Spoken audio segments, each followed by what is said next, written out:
Sometimes people think of the big five, they just think of lions and leopards and other big animals. But I think buffaloes are pretty underrated. Catch up with the guides daily here on Wild Earth. We have a baby pangolin, a baby pangolin. This is off the charts. This animal is about from your fingertips to your elbow. That's the total length of this animal. This is unreal. This is unreal. This is unreal. This is like now my 4th Christmas in a week. We should do this more often. Tune into Wild Earth every single day. It's in your nature.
This program features live coverage of an African safari and may include animal kills and carcasses. Viewer discretion is advised.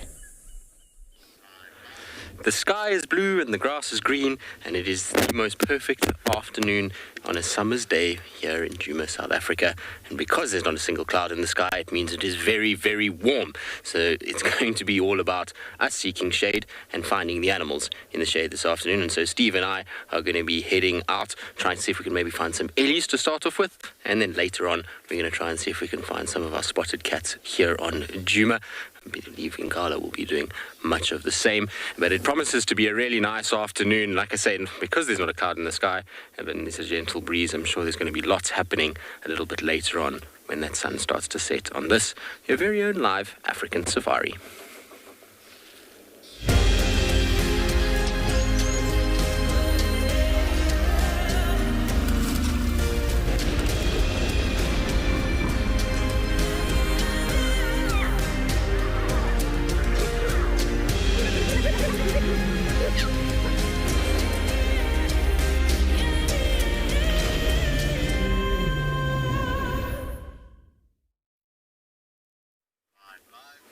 Well, as I was saying just now, there really isn't a cloud in the sky. It's probably the first afternoon in a very long time that I've seen the sky as blue and as clear as this, and it is a very warm welcome to all of you this afternoon. Hopefully, wherever you are, you're ready for the next 3.5 hours as we go on a journey through the South African wilderness. My name is Tristan. On camera, I've got Mpho this afternoon.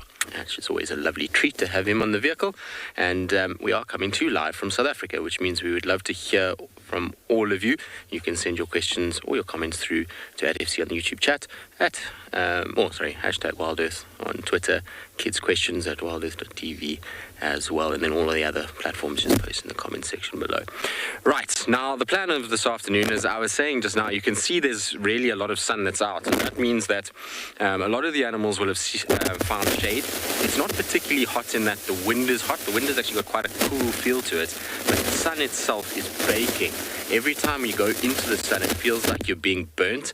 We have extremely high UV index today. It's at 13, which is dangerous to be in the sun during the kind of hot periods of the day, so 10 to 4. So we're going to just try and kind of see if we can find animals in the shade. I'm pretty sure most animals will be in the shade. I doubt many of them are going to be roaming around in the sun itself. And then later in the afternoon, I'm pretty sure with this breeze that's blowing that we have now, it's going to cool things down nicely, and then animals should start to move around, which will be good for Taylor and Pridelands to be able to find some ellies, and maybe that leopard that she had yesterday, as well as, Swalu, maybe they'll be able to get Den. I know Mo's heading that way. Unfortunately, Pinder won't be joining us. But talking about others joining us, Steve is out and about here in Djuma, and he wants to say good afternoon.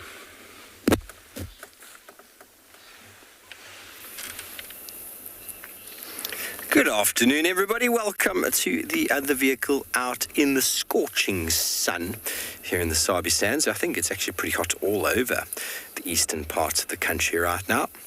This giraffe doesn't think it's that warm, though, as it eats some wonderful buffalo leaves. Hello, everybody. My name is Steve Falconbridge, joined by Theo Holiday, Artist Entertainment, out on the back, and we're very excited to have you with us this afternoon as we are going to be bumping from one patch of shade to another. Don't leave, giraffe. We just got you in frame. Now, the wind is blowing towards us. The wind that was non-existent 5 minutes before has slowly started to pick up. I anticipate cloud cover and weather starting to form this afternoon. Tristan anticipates it in the morning after game drive. So let's see what happens. There is still a cyclone off of the coast that seems to be diminishing in size and in weather. But there's still going to be weather. It's not going to be as massive as we thought. The weather forecasts definitely seem to show it petering out a bit, or at least spending most of its force on Mozambique. Now, why do I mention the wind? The wind is blowing towards us, and you'll often have herbivore animals moving into the wind as they feed, especially when they're feeding on vegetation such as leaves. And now there have been some studies that have been proven, disproven, all depends on what you want to believe, but some studies have indicated that trees communicate with themselves through pheromones in the wind. And essentially, the buffalo thorn that this giraffe has moved to now, and I've done this test myself with unbiased people, and I gave them leaves from a tree that we'd left alone, and we hid them for a moment, and then we took leaves from a tree, buffalo thorn, that I'd beaten with a stick for about 5 minutes. It wasn't very aggressive, but I mimicked the feeding behavior of an animal.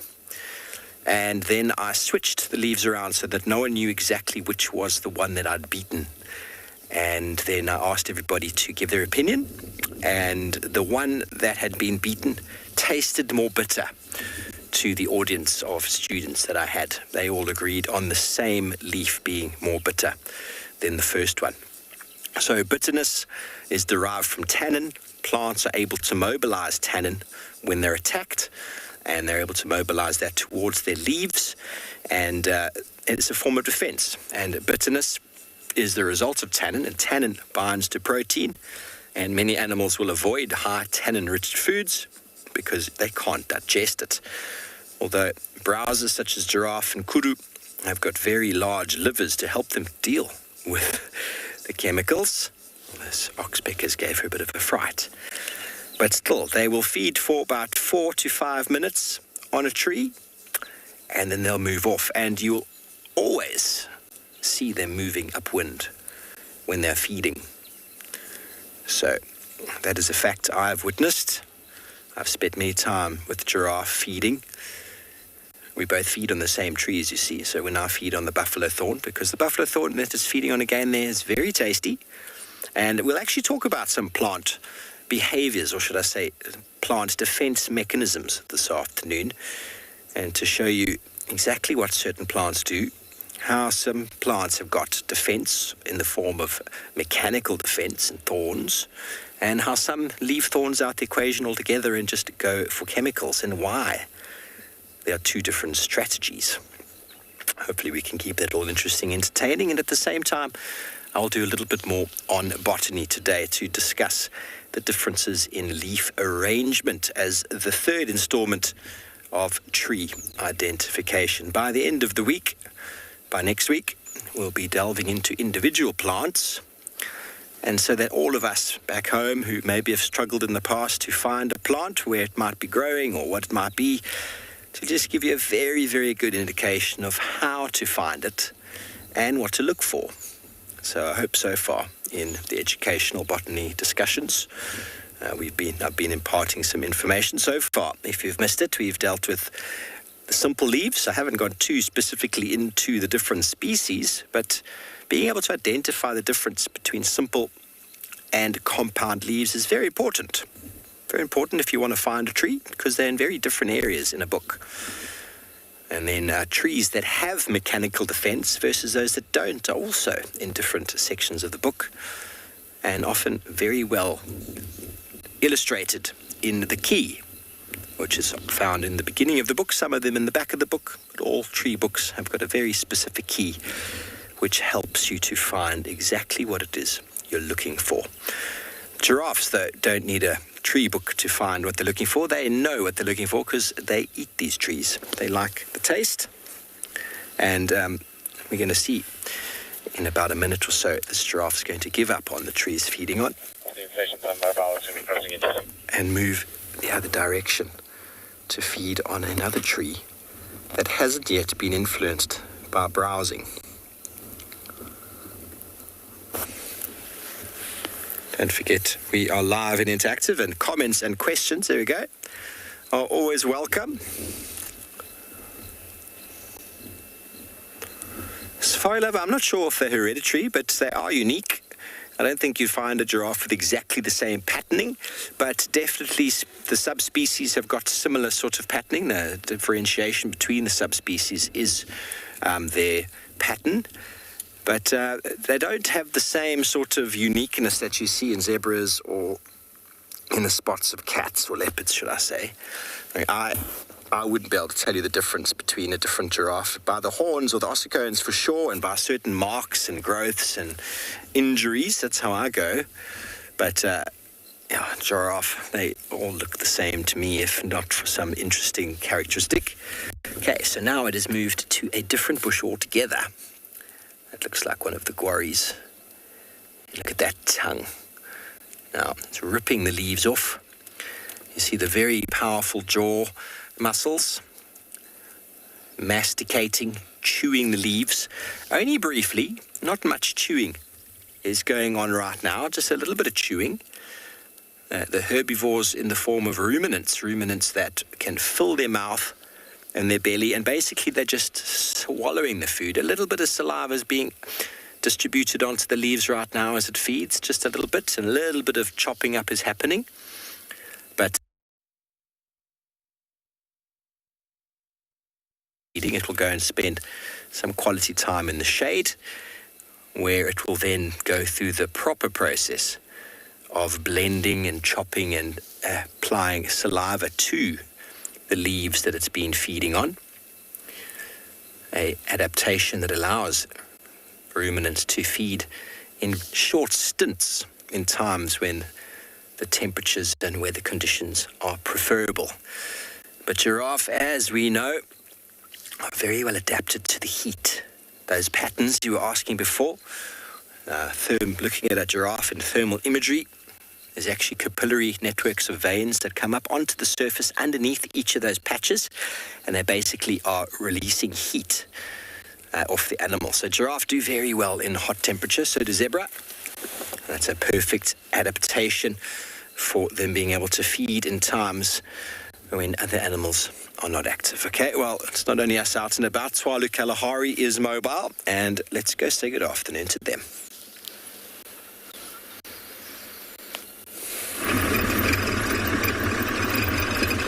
Good afternoon, everyone. It is a beautiful, warm afternoon here in Tswalu Kalahari. Luckily, the clouds are providing a little bit of shade here and there, so it's not as hot, and there's a bit of a breeze coming in from the northeast, which is helping as well. And so our plans for this afternoon is actually to go and have a look at the hyena den. We're just around the corner from it, but what we'll do is we'll have a chat quickly, and then we'll approach afterwards while you're looking at something else, and then as soon as we're in position, we'll come over to you guys. Well, we'll bring you back and see if there's any action happening. But with the cubs being so small still, we just want to make sure that we approach there and they're relaxed before we do anything, start talking and do all of those things. By the way, guys, my name is Moritz. Behind the camera, we've got Craig. So yeah, just so that you guys also know, we're not going to rush in there now. It is quite a sensitive sighting, so we always want to approach with caution. But, I mean, it would be stunning to see that those cubs are out and they're doing well and so on. Some of the guides have been lucky enough to see them every time I've been here. So they've been, the mom hasn't been present, so we didn't spend any time at the den side to see if the cubs come out or so. But judging from the photos, those little ones are like this. So super, super cute. We may have to take one home if they do come out, but we'll have to see. There is reports of the female being around. But yeah, I think what we'll do is we're going to move on now. For the meantime, we're going to send you somewhere else and see if we can't get close and be able to show you those cubs, okay? I'll get them there.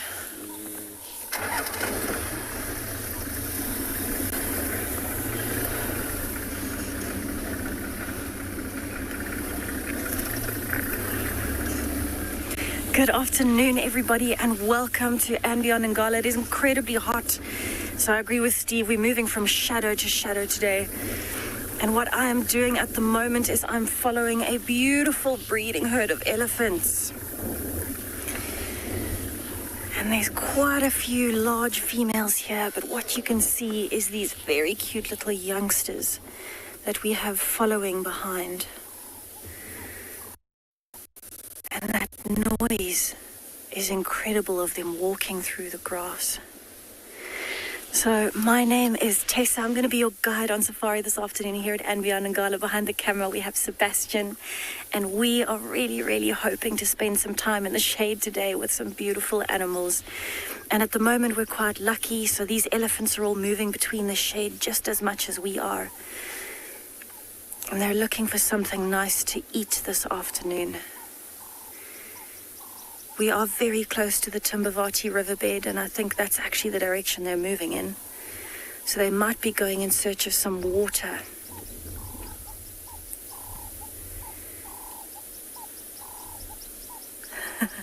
That youngster's throwing his trunk around. So this herd is actually quite spread out.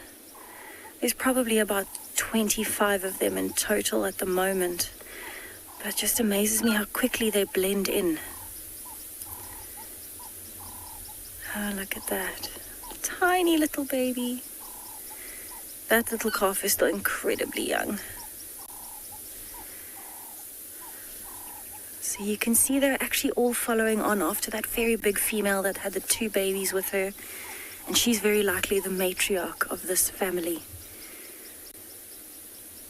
And I think what they're trying to do is just stay as cool as possible today. We're sitting at about 34 degrees Celsius at the moment. It is incredibly hot. So I think any chance that they get to stay in the shade and feed, that's exactly what they'll do. Elephants really try not to move too much in this kind of heat. But the direction they're going in, I think they're definitely going to go have a look for some water in that riverbed. So you can see the ears are flapping a little bit on that calf. Oh, I really hope that we manage to find the elephant swimming later as well. We're actually heading towards Clara Dam in the east this afternoon to check what's going on there, and I'm really hoping that there are some of these elephants swimming. And I think we're in for a good afternoon, especially once it starts cooling down a little bit. And I think it'll be a bit easier on the animals to get a bit more active. You can see that female actually looks pregnant. Look at the width of her belly on the sides there. Unbelievable. Imagine carrying a baby that weighs about 100 kilograms when it's born. It's an awful lot of weight to carry. So what I'm going to do, I'm actually going to leave the elephants to go down to the riverbed. I'm going to head off towards Clara Dam in the east, and hopefully we'll find you some swimming elephants there.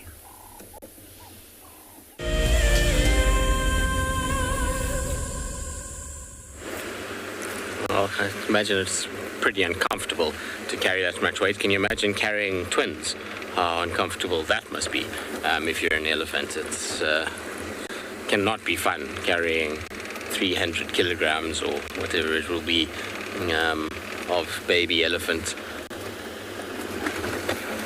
Did I just see a leopard? Maybe not. I don't think so. I think it's just a branch, but I just want to make 100% sure. Let me just check. I think it's just a branch. Yes, it is just a branch with a little broken tip that's got a bit of orange in it. So sometimes you just see a slight color change on a branch, and that can be an indication of a cat sleeping there, but it's not. This is where this morning Inzutini and Kara were fighting. So I'm trying to just see if I can pick up on either one of them. I'm kind of putting money on one of them being up in one of these marulas, given the heat that we're having today. Just lying kind of enveloped in shade in the marula, with the breeze blowing. That's what I'm hoping for. Whether or not that's going to be the case, I'm not sure. So what I'm doing is just driving very, very slowly, scanning every single tree as well as the road itself, just to pick up any tracks. I doubt that they're still fighting. I would have expected them to have split by now, but that's not to say that they have. It's very possible that they could still be together. And the last time we saw Tanya and Kuchava, they were still together by the afternoon, but there was also a kill involved there, which there isn't here.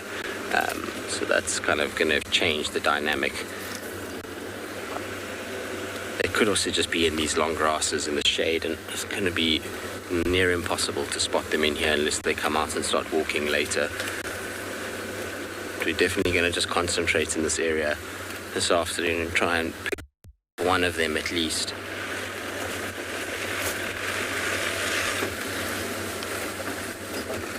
Good that there's no tracks coming this way. That's good news. It means they haven't come in thickets as far as I can see. So we'll check further south.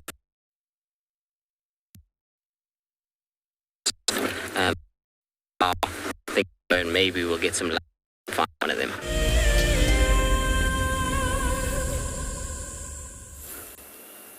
Welcome back, everybody. We have caught up with a couple of zebra up on quarantine. This gentleman was enjoying the shade, while the other three, including a very cute little baby, moved out into the sun. I mentioned before that the giraffe can handle the temperatures. There's many sort of philosophies behind how a zebra deal with the heat as well. They seem to often be standing out in the sunshine when all other animals are seeking shade. But that little youngster is brand new. He's probably only just started feeding on grass. He's choosing the grass seeds.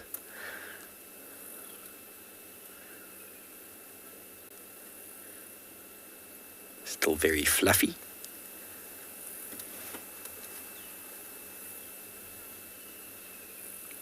He's got an oxpecker on him. How cute is that? So it's very hard. I mean, once they're adult, you just know that they're an adult. But to tell the age, youngsters sort of just get bigger and bigger. But when they're very small, they're still very furry. And they're very, very little. But I wouldn't be able to tell you the age of zebras. You can basically tell when one's pretty young. But after that, year after year, they're just growing by the moment, you see. So I wouldn't really be able to tell you. Probably by the teeth. I think many people age horses by their teeth. But good luck trying to do that.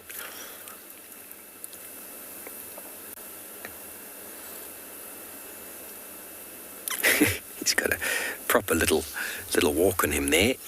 They're going to follow Dad, who's decided it's time to walk down the road. He's enjoyed a bit of shade. So it would be his harem. She looks like she might be a little bit pregnant. Zebra females, zebras in general, are often very, very large on the belly due to the fact that they're constantly fermenting the vegetation. They don't ruminate like the impala in picture. They feed and they have a very large sort of cecum, which is essentially what our appendix would be, where digestion or fermentation takes place. Here we go. She's gone over to him to say hello. The female on the left has gone over to the male. They're very tactile individuals, zebra. Tactile meaning very touchy. You see the size of that young impala versus them. Impala have moved out of the shade for the zebra because the zebra are bigger.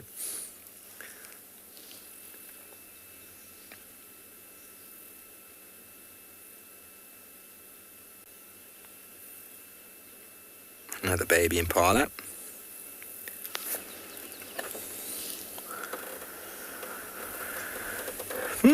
So, Fraser, that's a good question. A good question. I'd guess it's probably for the first 4 months or so, but I don't know offhand exactly how many months they suckle for. And they start feeding on grass pretty early on.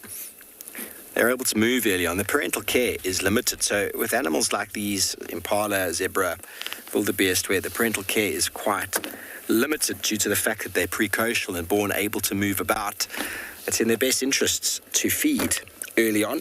But I'll have a look. I do have a book here somewhere in my treasure trove. That'll probably tell us the weaning age.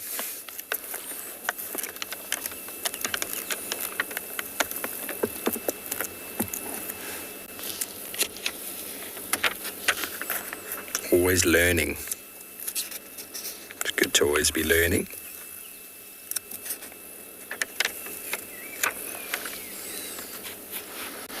But the zebras are allowing us to spend a little bit of time in the shade as well.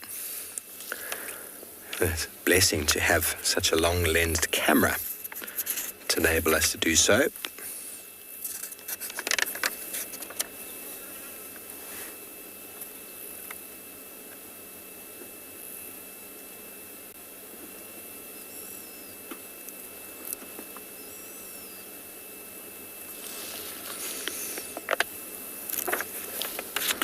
I would guess it's very similar to that of a horse.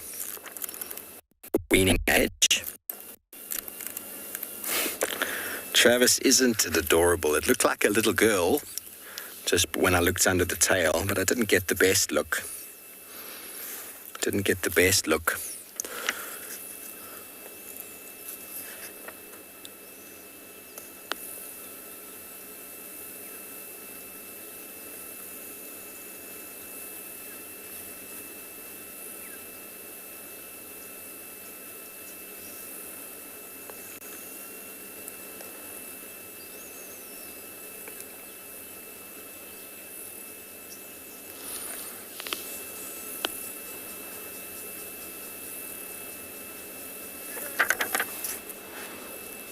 not in the main section. It's probably in the section of the tribe. So I'll find out exactly how long they suckle for and get back to you. But while we do so, we'll send you back over to the west, Tswalu, Kalahari.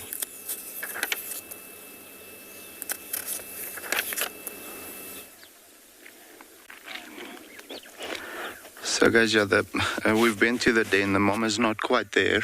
She's probably about, let's say, 500 meters away from the den site in the shade of this tree.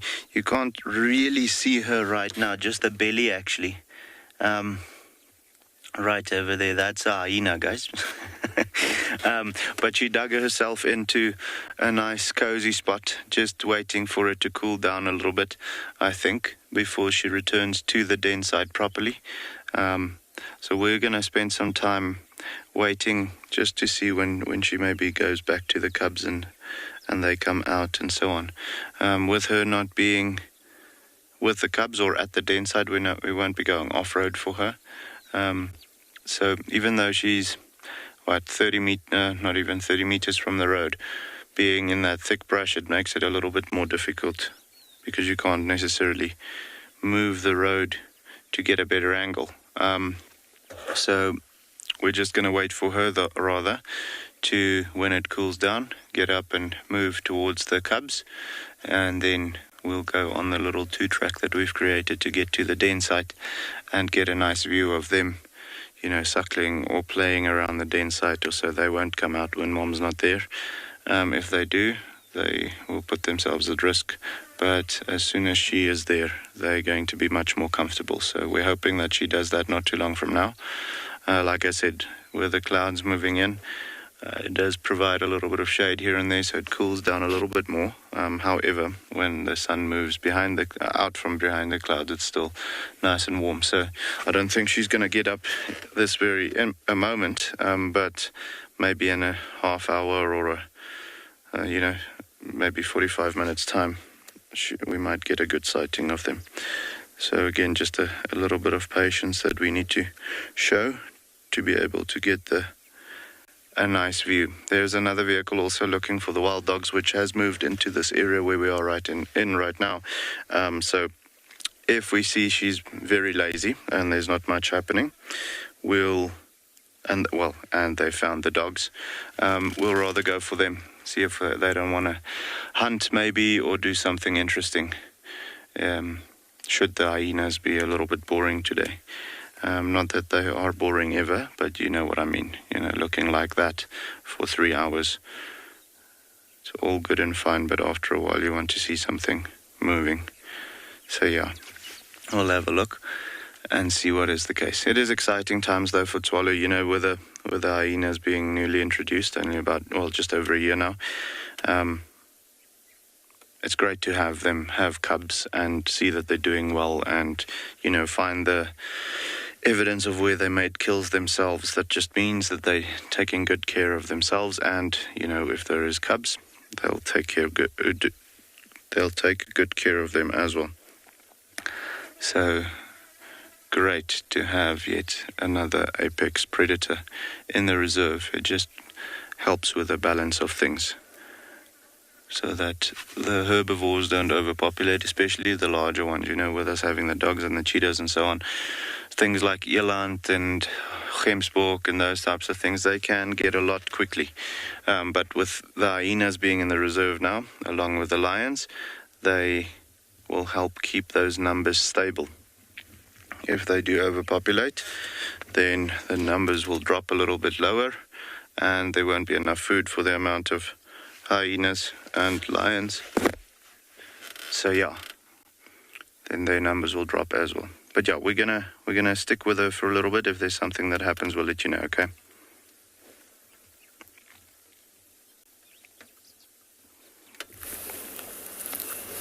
Welcome back, everybody. Apparently, we had an elephant walk through frame before, but I was trying to find out some information in my book. I didn't see it.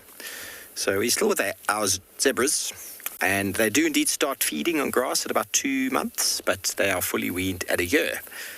So I was off by a few months. I do apologize for that. That's a fair amount of time. Staying with mum They don't have a seasonality in breeding. Zebras will breed whenever they're ready. There's no real peak, although you will often find many youngsters in the summer months when vegetation's better.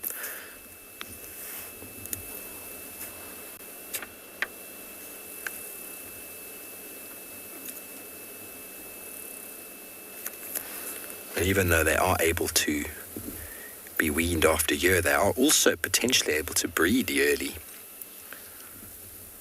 which is interesting. Gestation period is as long.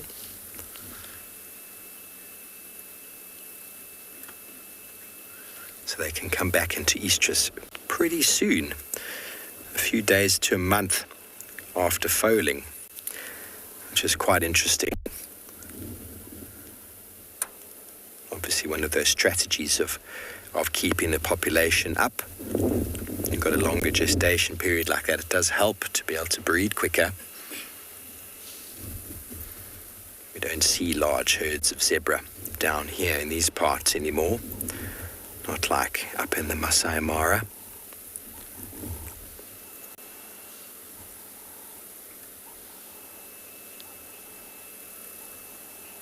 Bendy, yes, of course, they are very, very fast. They are pretty quick on the takeoff as well, but where they're often surprised is on the takeoff. So a lion can be very quick on that first 10, 15 meters. So that is where potentially they can get caught. But also what we'll find this time of year with regards to the vegetation, you'll see how dense the vegetation is starting to become. Zebra and wildebeest numbers get affected quite heavily by lion predation due to how easy it is for the lions to hide. So buffalo numbers in the dry months and drought months, then they get impacted more by lion. And in the sort of wet season, the very wet season months after the droughts, zebra and wildebeest get impacted more due to the fact that the visibility is decreased. Obviously the buffalo in good conditions are stronger, so hence are more difficult to catch. Whereas zebra are always pretty much strong, being a bulk feeder and non-ruminant. They do quite well even when conditions aren't that good, because they're able to access nutrients out of the huge bulk that they feed on. Definitely a boy, in case you were unsure. But a predation on the youngsters is often the issue. The stallions will quite often defend the family, the harem, against predation, but predation on the foal can obviously come from wild dog as well as leopard and hyena. Not that I've ever seen hyena catching a zebra. Here happens in the Mara. We had the North Clan finishing off a zebra foal once. We didn't see it happen.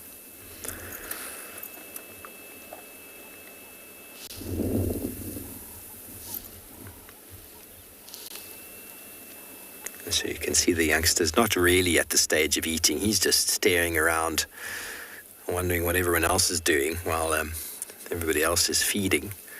He's clearly getting enough of his food from mum's milk. And a good little cleaning on his bottom. You can hear some oxpeckers flying overhead now.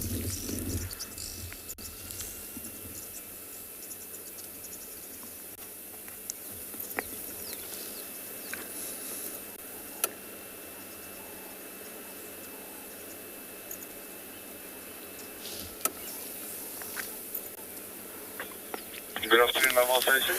Johan from Japan. Sorry about the game drive. He's lost the tip of his tail.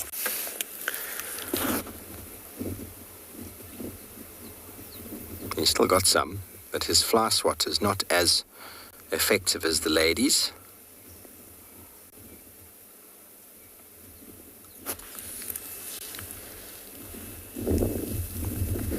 Okay, well, we might spend a few more moments with our zebras, or we might go find the elusive elephant that did a photo bomb before. While we do so, let's send you over to Tristan, who I think has made his way over to Simbambili.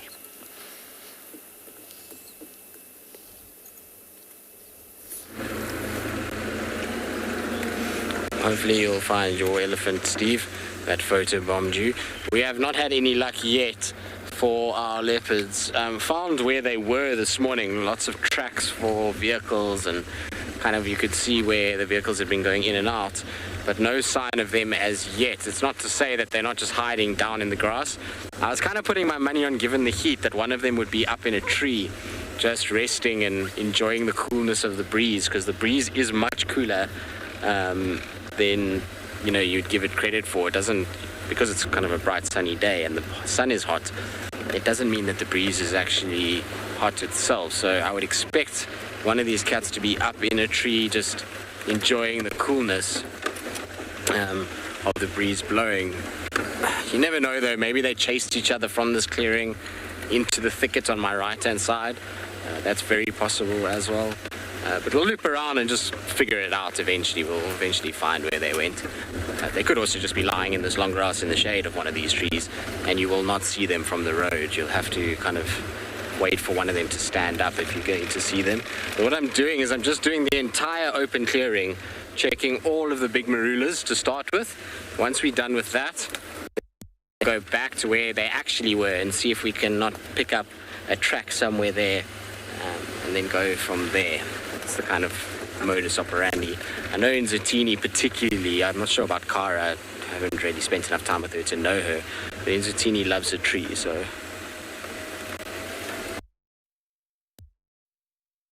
No, not necessarily yet. The heat brings about an advantage in that the leopards don't move too much. They get hot much do, and so they normally just find a place to kind of wait out the hot part of the day. And that means that if you do find tracks, you can often close the distance between you and the animal much faster than if it's in the cool of the morning or the late afternoon if you pick up tracks, because those animals are moving all the time. And so as you're tracking, so the animal is still moving. And if you track slowly, then you get into a situation where you kind of fall behind pretty quickly. So, if they're resting, it means you just close the distance the whole way until you find them. So Tlalamba yesterday, for example, was a prime kind of prime example of what happened. There's some impalas and wildebeest on my left-hand side, though. They seem fairly relaxed. They don't seem as though they're too nervy. There's the odd one that's just kind of bounding through the long grass. I'm surprised, though, that they're standing right out in the sun. I would have thought most of them would have been grouped together underneath these trees, but maybe they know something we don't, and that there's a leopard hidden somewhere on one of these marulas, and that's why they're standing more kind of in the grassy areas. There's a wildebeest that's joined them, which is par for the course. Often you'll find wildebeest in amongst these impala herds. Ryan, that's a very tricky question. Depends where you are and what kind of area you're talking about. Here in this particular part of the world, most vulnerable to leopards, probably scrub hares, followed by impalas, followed by duiker. Those would be the three that's compromised, probably, I would say, 70% at least of what our leopards here eat, those three. But there'll also be all kinds of other things. There's going to be birds. Leopard is such an opportunistic creature that it takes whatever it can. It's just that we have a lot of scrub hares and a lot of impalas, and that means that they are regularly hunted. If you go to somewhere like the Cape Mountains, they don't have a single impala there, and so that food source changes completely. Probably a lot more kind of hyrax and those kinds of things in the mountains. Then if you go into the desert, springbok would be probably high up on the menu there. So it really just depends on the area that you're in, and what really is most prolific for a leopard. They're so opportunistic and so variable in their ability to make kills that they will hunt pretty much most things. As long as it occurs in good numbers in their area, they'll be happy to go after it. But here at this time of the year, these what you're looking at right now, little impala lambs, they are heavily predated on at this time of the year. They form a really good nutrient-rich source. They're typically a little bit more naive than the older impalas, and as they're developing now, they're starting to become a bigger and bigger meal day by day. So they're targeted quite heavily now. So I'd say they're probably one of the most vulnerable, like I say, with scrub hares as well.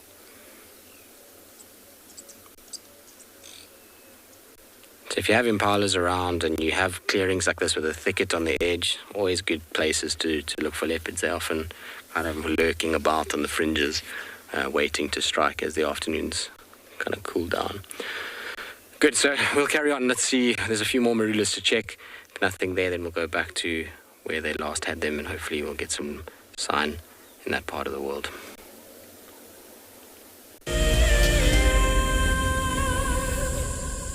Have you been watching Wild Earth and dreamt of being right there on safari with one of the guides? Well, now you can. Wild Earth is offering you a chance to buy a ticket to dream.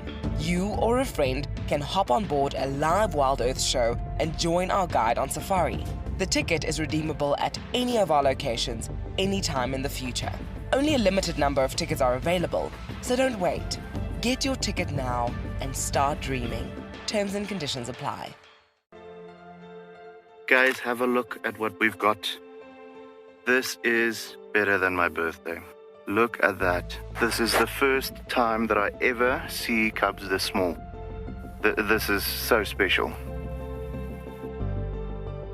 This has officially just become my best sighting of all times. Tune into Wild Earth every single day. It's in your nature. This is Rusty. He's my favorite vehicle, and we've been through all the good times here in the bush. Now, if you feel a connection to Djuma Game Reserve like I do, then we have a fantastic opportunity for you. You can have your name engraved on a brushed metal plaque just like this one, and we will attach it to Rusty so you can always be with us on safari in spirit. We will even send you a digital photograph once your plaque is mounted on Rusty. Spaces are limited, so grab your spot now. Hello everyone, my name is Trishala and I am a naturalist and safari guide here in Djuma Game Reserve in the Sabi Sands in South Africa. I think that the information that we provide, and most importantly the questions that you ask, give both you and I a really good idea of what's going on. My friend Fernando here, he's a flat-necked chameleon and I love them. They're just these gems that you manage to find in the bush. Catch up with the guides daily here on Wild Earth. My name is Ross and I'm a field guide at and Beyond Phinda Private Game Reserve. I love getting questions from guests on Wild Earth because I love sharing and learning information about nature with new people, and it also makes me feel like you're all joining me in real life. If you want to ask a question on Wild Earth, then you need to register on our website. Once registered, go to our live safari page and submit your question below our live feed.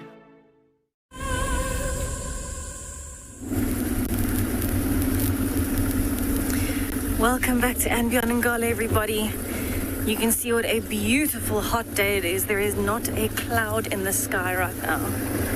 And what I am doing is I'm driving along towards the riverbed, and I'm hoping that we actually might manage to find some wild dogs later. But what we are going to do as well is we know that Makoti male still has his carcass in the same area. It's in a Tamboti tree along the Timbavati River. And so a little bit later when it's cooled off, we're going to go and have a look at him as well. But for now, we're actually close to where those elephants crossed into the riverbed. We heard some hyenas calling. So we're coming to check what might be happening. We're hoping that maybe the wild dogs decided to come back into the property. But it's so hot at the moment that it seems like everything, even the impalas, are resting in the shade.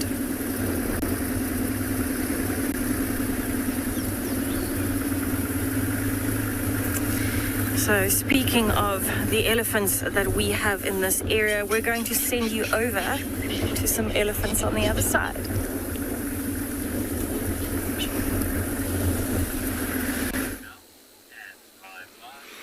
You can see we've at least had some luck. It's not exactly what we're looking for in the form of our two leopards, but it is still one of our target animals, and there's quite a lot going on here all of a sudden.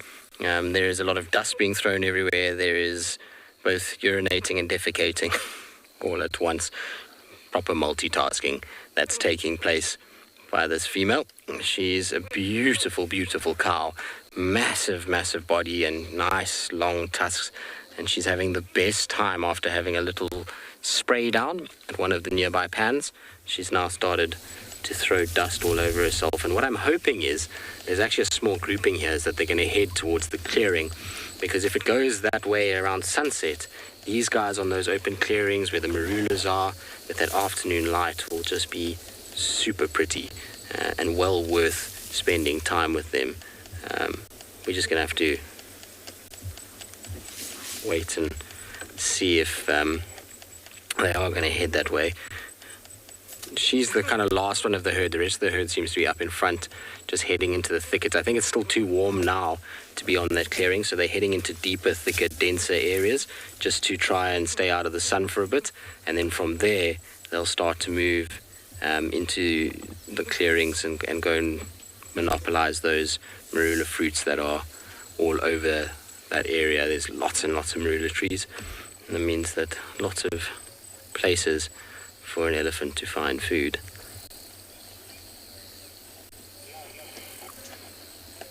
Interesting watching her though. She's quite slow and methodical. I don't know if she's sure about us. She didn't turn to face us or kind of shake her head or anything. She just carried on dust bathing, but she definitely has stopped and listened to us and kind of taken in what's going on. You can see that trunk is just turned slightly towards us. And she's almost as if to say, I'm not 100% sure about you guys, but I'm going to just carry on doing my thing, and if you then move and cause any trouble,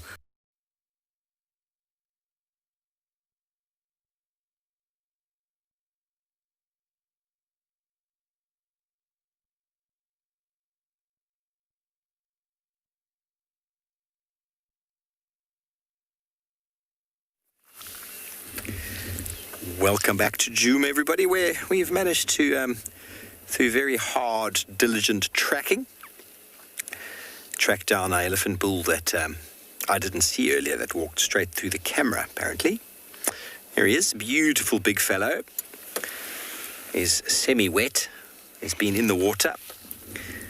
He's now feeding on marulas that were underneath one of the marula trees, so I figured he wouldn't be too far. They come up to quarantine here to feed on the marulas.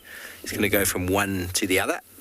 And Tristan talks about if elephants being coy and their behavior. Body language is so, so important. But now, with the benefit of this camera lens, you can imagine you using binoculars. And if you look at this elephant, there are three things you can look at quite easily.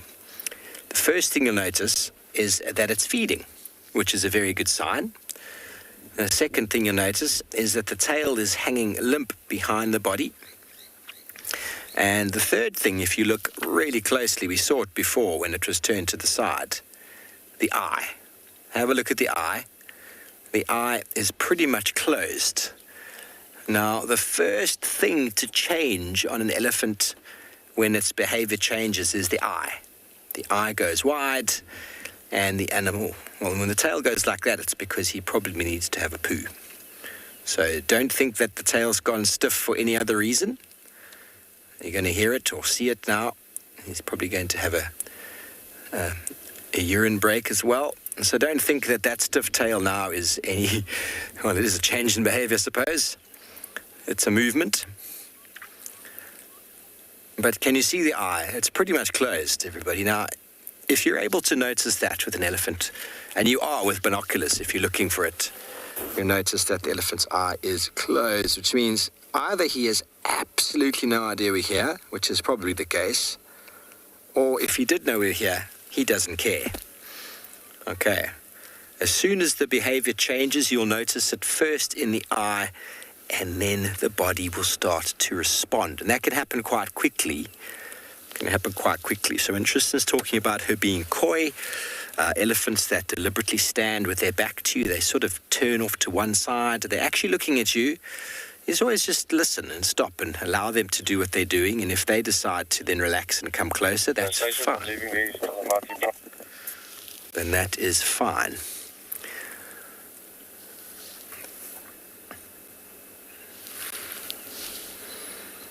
Very important. I know many people have asked me over time, but how do you know? How do you know? And the elephants are the one big five animal that many many South Africans I know as well are, and recently met, are terrified of. And I suppose fear comes from ignorance and not understanding. You see the tail now, it's wagging from side to side. He's behaving in a normal fashion. The ears are only moving in a way so as to cool him down. The head is hanging as limp as it possibly can on that very robust neck.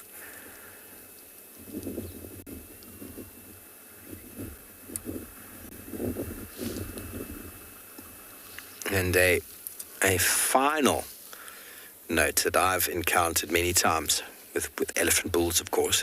This final one can only happen with elephant bulls, but if you're on foot with them or in a car and the elephant is walking towards you and it suddenly realizes you're there, the only way its behavior really changes is, especially with bulls, a bull that is being submissive, is that they will drop their penis, like what you can see now. The penis will drop and they will actually walk around you, showing the penis. It's kind of like in my opinion, I've never read it anywhere, it's kind of like a submissive sort of behavior. The elephant's basically saying to you, okay, I don't want to fight today. I'm showing you my most personal, private bits. There's going to be no sword fighting. So that is the indication. And you'll notice that an elephant in that situation, eye would have changed, and no other part of the body would have changed except for maybe the angle he was walking was slightly veer off to the left to sort of move around you, and then you'll see the penis drop, and then you know immediately that elephant is being submissive. I've never seen an elephant bull in must drop his penis out of submission. They actually walk towards you. Their body language is one of heightened sort of states of alertness and vigilance, and their head swings and the ears are flapping, and there's agitation in the body movement. Whereas elephants in general, especially bulls, there's this very casual, slow movement to them. Very casual and slow movement.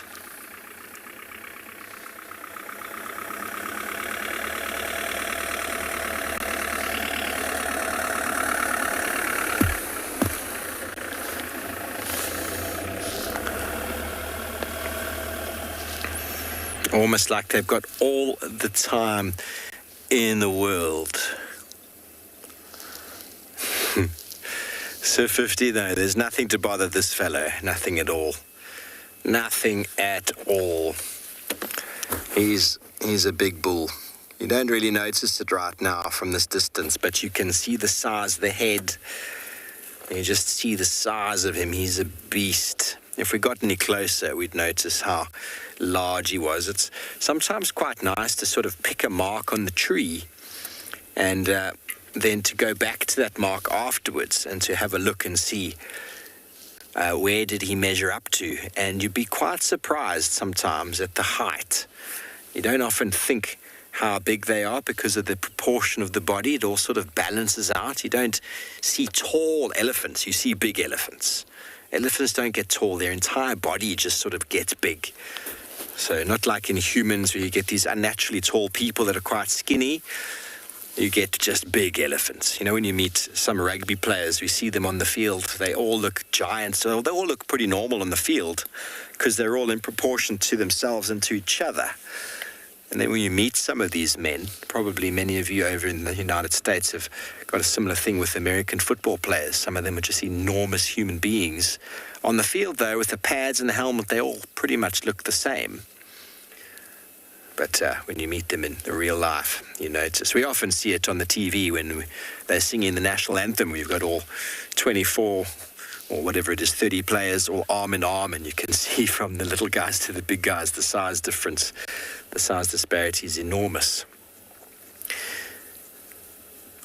And you notice it with elephants, mostly when they walk into a breeding herd of elephants, you see how they dwarf the females.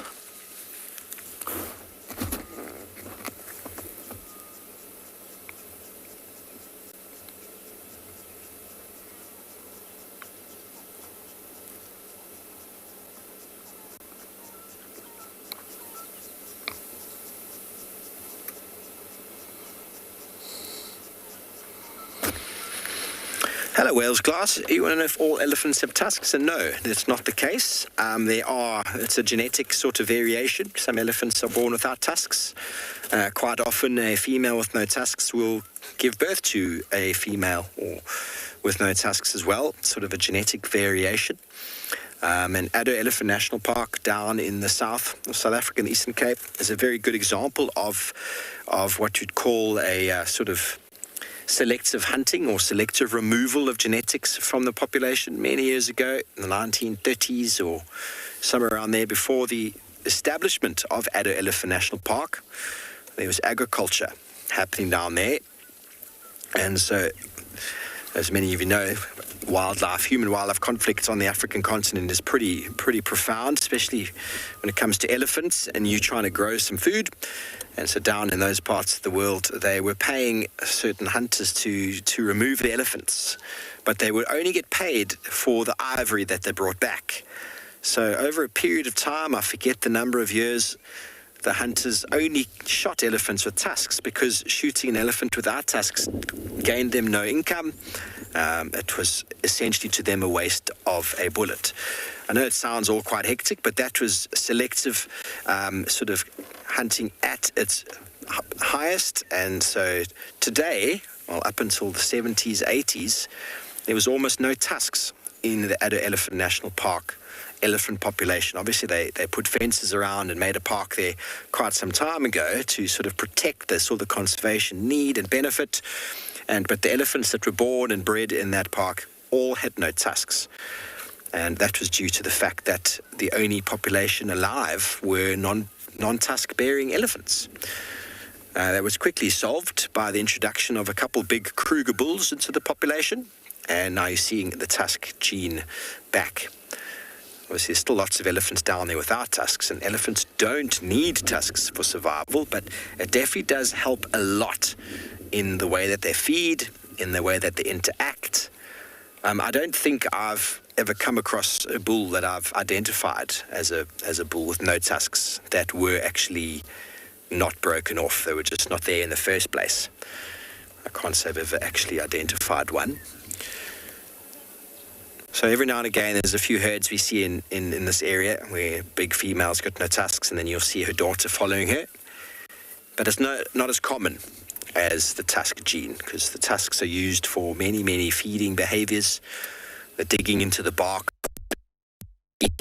breaking of branches, gives them a different feeding ability. Take the tusks away, they do learn how to do so, they do manage, but it definitely does take away a tool of the trade, a very important tool of the trade.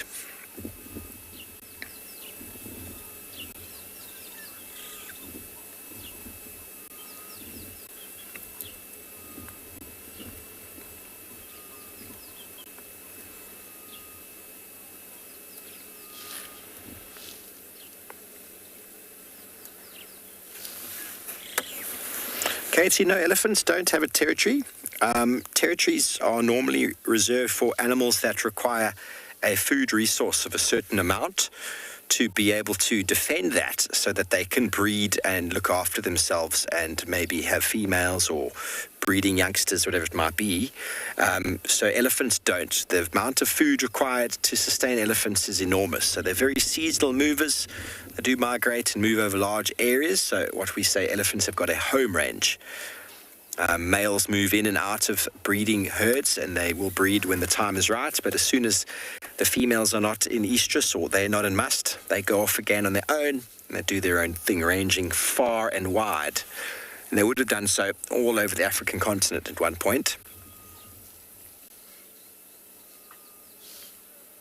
So territories are designed for animals that want to secure food, that in an area of high abundance that will attract females.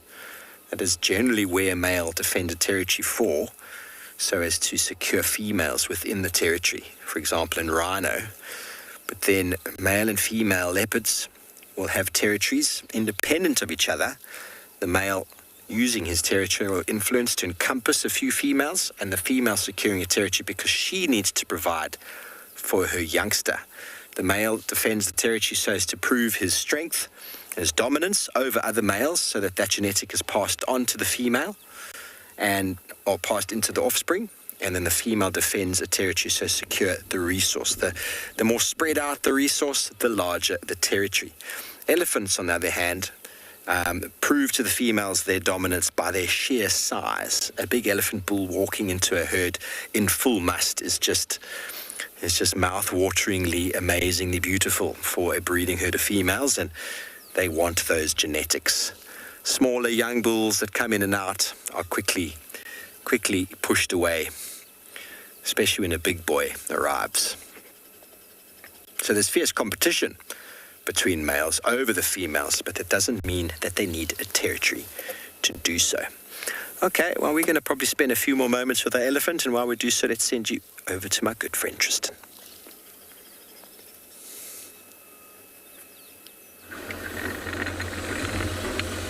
Well, talking about fierce competition, we're talking about two female leopards that have been in competition. Just checking where they were last, but no sign. Go ahead. Go ahead. Sorry, just kidding. Oh, wonderful. I'll see you now, thank you. So Perfect. They've just been found, which is wonderful news, both of them. So they just kind of to our south. That's where they were last seen, is where we were right now. And then they've kind of moved a little bit, which is what I thought they would do. It just needed to be in the right place, right time. So it is really crazy enough.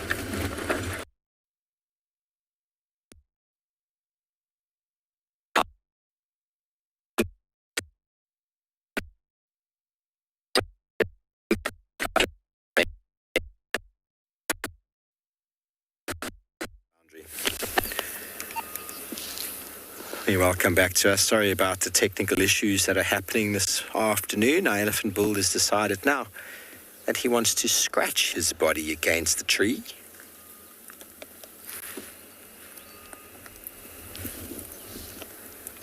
He wants to maybe loosen up a few more marulas.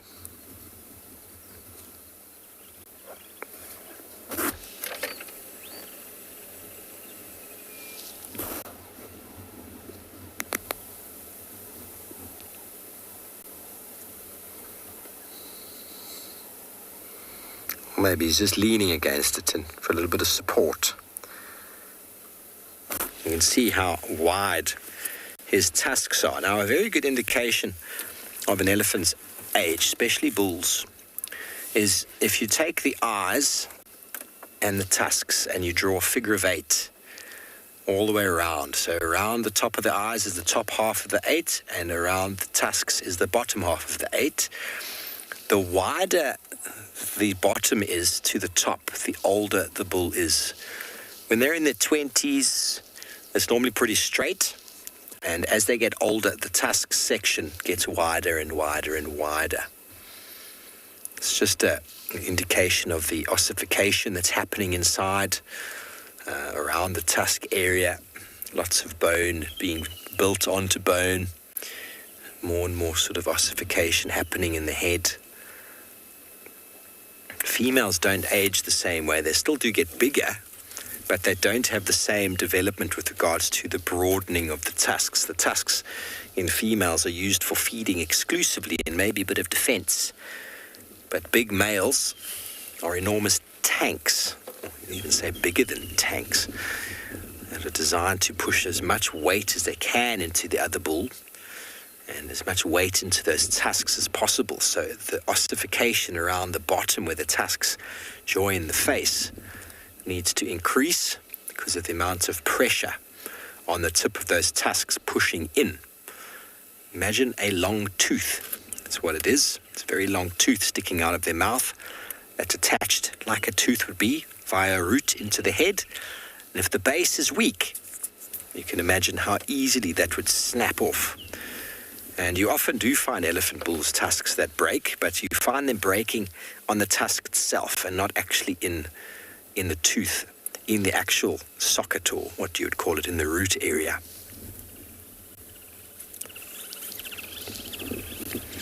He's decided he doesn't want to show us his face anymore. My good friend who I guided with my early days, Matthew Harding, always used to call this the African salute.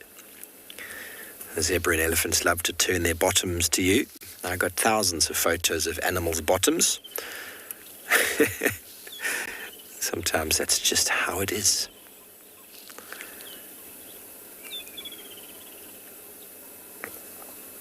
He's decided he's had enough of that marula. He's going to move to another one.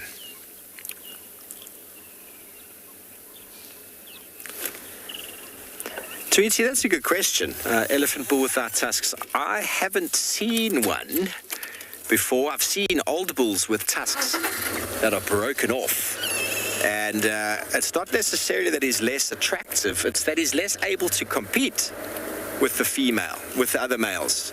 This fellow walking in, he's got double sword action on his face. Okay, he's going to feed on the terminalia now, the silver cluster leaf. No, he's not. He's thought against that, though. Those are very bitter. I'm going to leave those alone. I'm going to go find another marula tree somewhere on the middle of quarantine there.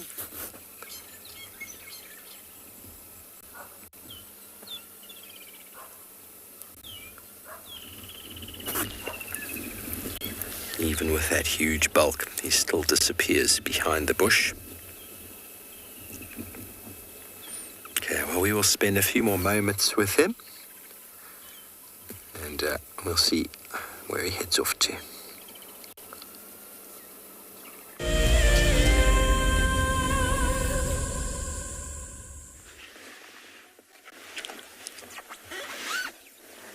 So, alrighty, guys,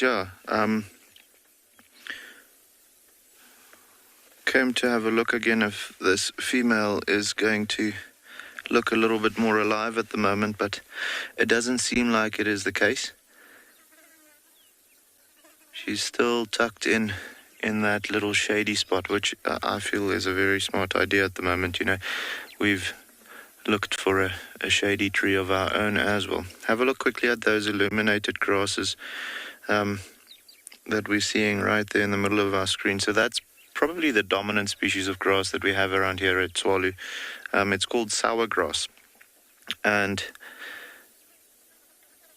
quite a bit of the animals will feed on it. It's not great grass nutritionally speaking, but you'll find that there's things like the oryx and those types of things. They use these types of grasses to obtain quite a bit of moisture during the evening. So because it's not really a solid grass, you know, if you break it open, it's almost hollow inside. It absorbs quite a lot of dew during the night. So when feeding on it, they actually obtain they say about 40% of the moisture they need just by feeding on these grasses during the evening.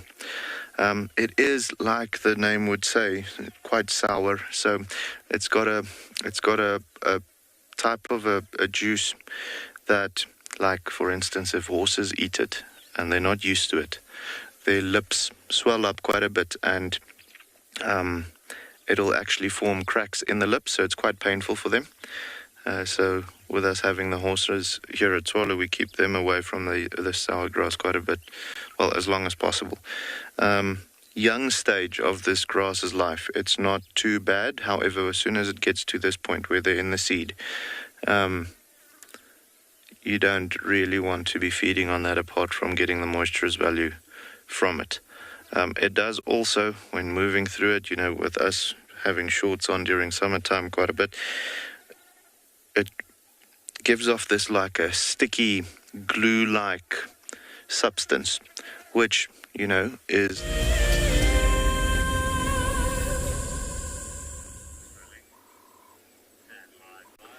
Well, I think we've sorted out any little gremlin that's on board, and hopefully we'll be able to carry on now. But that's Kara that you see sitting there. She's in the shade, just had a little drink. In Zutini, you won't be able to see her at the moment. She's just to the right of Kara in the thicket. They've kind of settled down a bit now. There was a little bit of growling and hissing and carrying on for a second, and then they've now found respective shade. But you can see why it's tricky to find them when they're not moving. So the two of them were standing initially, but where Nzutini is to the right of that picture. So there's like a little bush with some shade just a little bit further right of that, and she's kind of lying flat in there, and with the grass being the length that it is, you can't actually see her. But what you'll find is when one moves, the other one will move, and there'll be a little bit of growling and hissing going on. And all of this is just over establishing territory. We've been talking about it for months now, that the number of female leopards within this area is so many that at some point something's going to have to give. You're not going to be able to have this many females without there being competition, particularly in these younger females that are all trying to seek territory. Kara obviously has left Shadulu, so she's looking for a territory of her own. Nzutini's left Tiani, she's looking for a territory of her own. And then you've got Shadulu Tiani still in the area, as well as Moya South. So there's a lot kind of going on in this little sector, and this particular open clearings area is where Kara was born and grew up. And Nzutini, as she got older, was brought here by Tiani. So both of them feel like they have sort of claim to this, and that this is their section. And Shadulu and Tiani have both backed off a little bit out of this area, which has left these two younger females to now have competition. And being of a similar age, a similar size, and similar experience level, you're finding that there's a lot going on, and they're kind of coming to blows quite regularly at the moment. Eventually, one of them is going to give way and find her own territory. You can't kind of sandwich them in, and they can't keep occupying the same space, particularly when they start to have their own cubs. Once they are in a place where they want to have cubs, they're not going to tolerate another leopard's presence in the form of a female. They're going to become quite irritable, in fact, that there's another leopard around, and you're going to find them being a lot more aggressive, let's say, to things. Here's Nzutini's just stood up now. She's funny because every time she kind of thinks that Kara might have moved, then she goes looking for Kara. And when Kara went to drink, Nzutini didn't see where she went, and she walked all the way down the road, tried to find her, then walked all the way back again, saw her, and then started growling and hissing at her, and then lay down. But you can just make out her head on the right there where that little bush is. She's kind of well camouflaged in the shade, but that's where she's sitting, just watching Kara at the moment.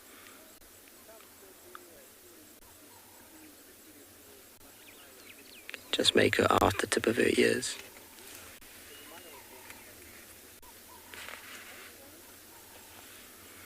I think she's going to lie down back in the shade. It's still brutally warm, so I don't think either of them wants to be too active.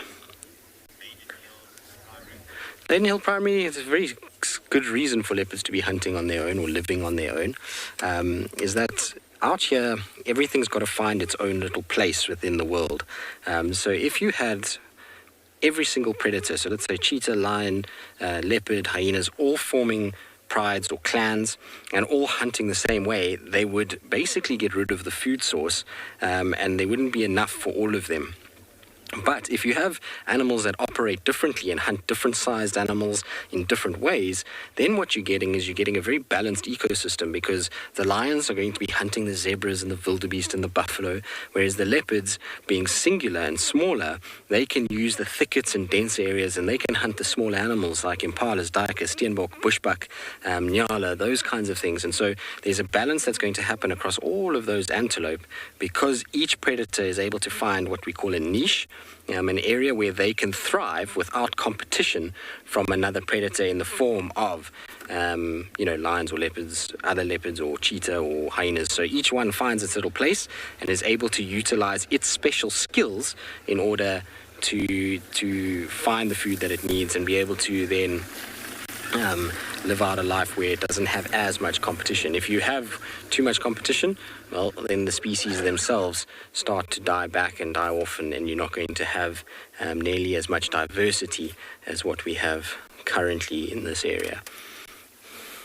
Because if you think about it, they wouldn't be at the size that they are. They wouldn't be able to compete with lions, even if they were in groups together. Lions are just that much bigger, and so they would outcompete them completely, and finding food would be very difficult for these guys. And you see it with females that have cubs. It can be tricky to feed, two cubs. Look at Subui, she's trying to feed two big cubs at the moment, and that requires a lot of food, and she's got to be very active and utilize a lot of energy to find that and she's got to hunt regularly. So if they had prides that were bigger, or leaps, if you would want to call a group of leopards together as a leap, if they had leaps together, they would have to find much bigger meals, and then they would be direct competition to the larger predators, which would outmuscle them most times.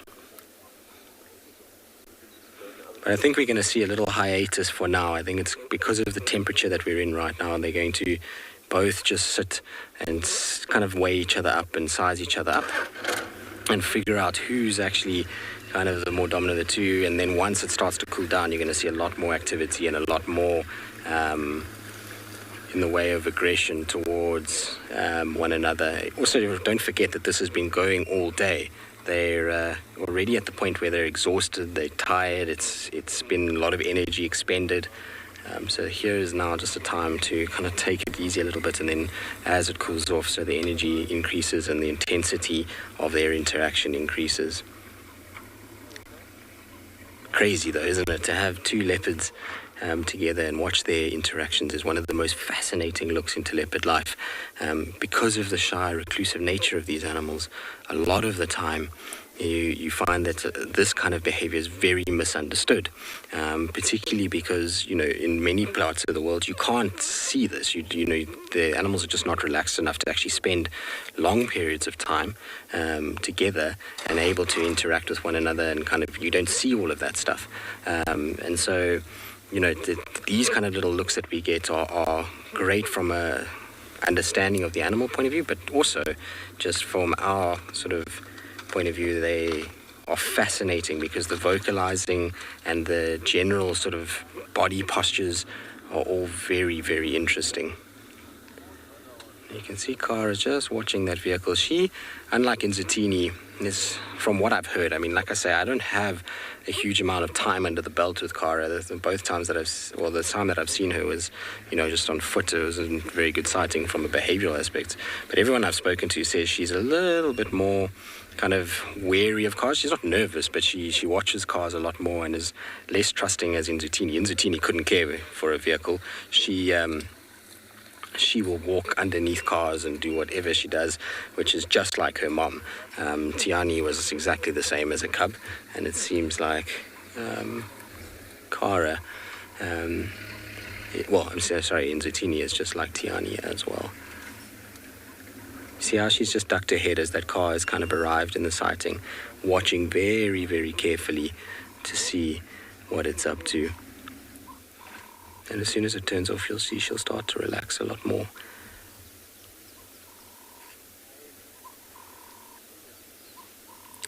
I'm intrigued to see when these two stand up, who actually gives way more than the other one. Nzitini seems like she's a lot more hyped up by all of this than what Kara is. Kara kind of was, when we first arrived at the sighting, Kara was just watching Nzitini and just standing there and didn't really pay attention, and then turned her back and went and drank, whereas Nzitini was a lot more kind of vocal. She was the one growling, a lot of saliva coming out of her mouth, and like I say, walking up, down, trying to sort of find where Kara had gone when she lost sight of her.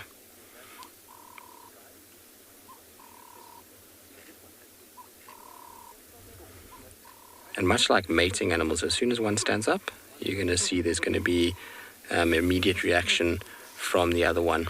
You're going to find both.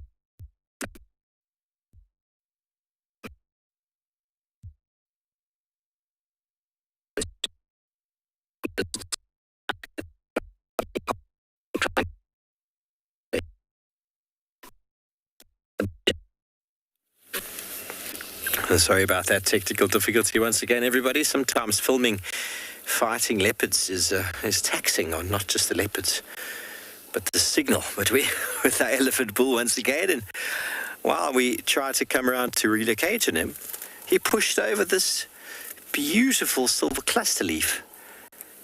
Can't believe it. Destroyed.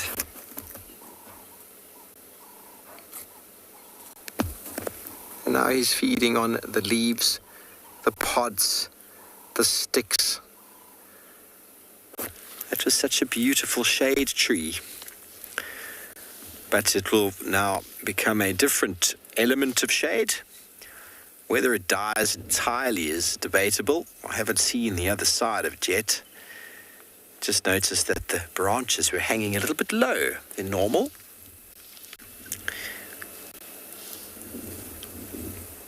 And a lot of people will exclaim and think, oh, elephants pushing over trees, but it's changed the dynamic now of where the shade was, changed the dynamic of where the light will now hit a different area. Different grass species will be able to grow in an area that has been shaded for quite some time. And bearing in mind, there's probably been quite a number of wildebeest and animals sort of spending time under that tree, so the area's become a little bit sort of overgrazed and possibly even a little bit of a midden from a wildebeest. So that shade is going to change, and there's going to be less shade tolerant grasses growing there. And now the area the tree's fallen over has been covered by the tree, so the grasses under there are going to change, and the shade there is going to increase, and the water holding capacity is going to increase. And the lack of sun on the ground is going to decrease its ability to dry out, and we're probably going to have birds moving into nests, and so it's not all bad. Not all bad. If we just go slightly over to the right here, you'll see a tree that's succumbed to similar fate, and that's what I mean. It's going to become a habitat tree, and grasses can grow underneath there, and nurseries, and all sorts of things. And towards the back, you'll notice that that tree is not even entirely dead. Still growing, just looks a little bit different. It's gone through a bit of a transformative 2020, as have many of us, coming out on the other side, just looking slightly different, feeling slightly different, I suppose. Don't forget, everybody, that we are still looking for you to send through your videos on finding solace in nature. We would love to hear your stories. We'd love to see your images of where it is in your world over the last year or whatever it's been. You've been able to find a little bit of peace, be it your duck pond or your pool, your dogs in the garden, a mountain view, somewhere where you've managed to sit quietly and enjoy a little bit of life. Many people around the world have been struggling in this time of anxiety and fear of what's to come next. Maybe they've been locked down in small apartments without the ability to get outside, and so these videos are quite important. Tell people how you've managed to cope. Maybe it'll give people some ideas on how they can also. Have you been growing vegetables on your balcony? Have you got a goldfish? What is it that you've done that you've managed to maintain peace of mind? Send through about a 30-second horizontal video to hashtag Wild Earth on Twitter, or send it through to Wild Earth Live on Facebook, or Wild Earth Official on Instagram. We'll be putting together a video and sharing it at some point. And no doubt there's going to be lots of chuckles and laughs.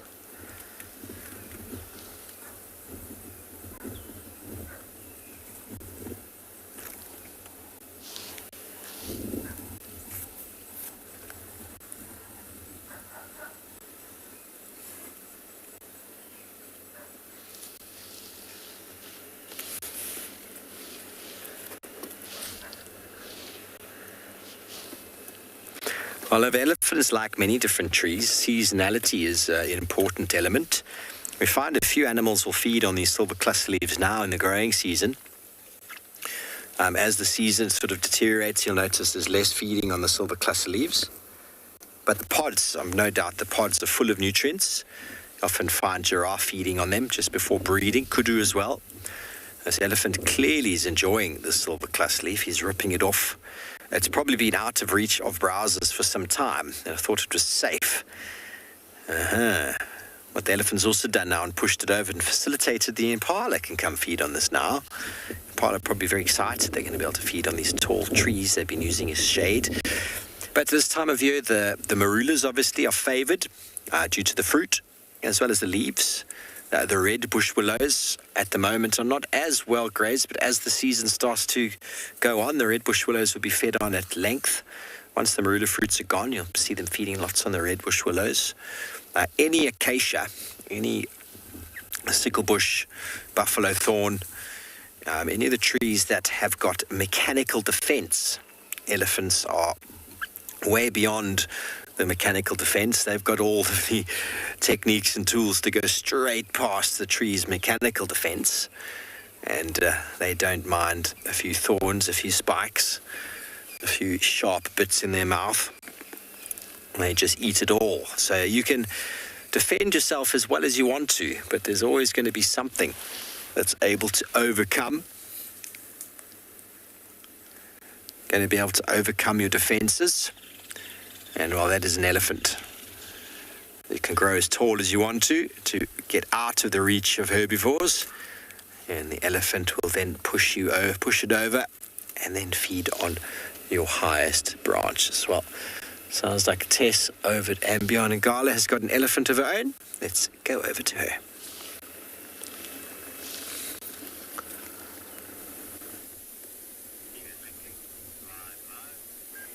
Speaking of elephants and the plant adaptations that come about, here is a massive male elephant at Ambion Ngala. He's a very large bull, and he's in an open clearing at the moment, and he's sticking to the small shady patches of the guarri bushes, which he's been feeding on in amongst the grass. And he's actually in must at the moment. We can smell him from here. We're actually downwind of him. But you can see how those big ears, as he flaps them open, have got very obvious veins or arteries in them.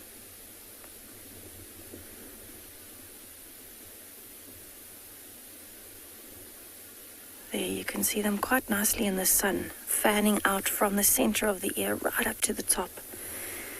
And this is what's so important for elephants and why those ears have adapted to be so large. Because when you've got really, really thin skin, it means that your blood can cool more quickly in that area. And so the ears are incredibly soft and thin, and they're designed to act like a built-in blood conditioning system and a fan over the body as well. You can usually tell how old an elephant is from quite a few different things, but one of the things that you can look at is that fold where the skin has actually started flapping back over the ears, which shows that his ears have been around for a while. So what he does is he pumps his blood into those ears, and then as he's standing, fanning those ears, the blood gets cooled and then pumped back to the rest of the body to cool him down. He's actually broken his left tusk. It's quite short and sharp. You can see the right one is poking out behind. And that one that he's broken is incredibly smooth on the edge. So I think it broke quite a while ago, and he's been rubbing it, using it against trees and things like that, and that smoothed it out really well. And at the moment, he's really enjoying that long grass. He's actually been very picky though. We've seen him spit out quite a few pieces of grass this afternoon.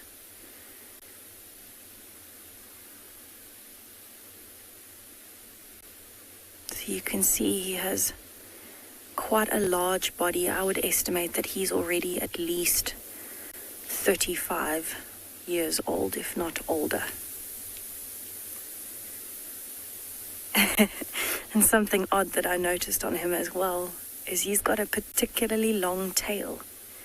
Oftentimes when elephants' tail hairs reach all the way down to their ankles and their feet, it's the hairs themselves that are long. He's actually got very short hairs on his tail, but he's got an incredibly long tail itself.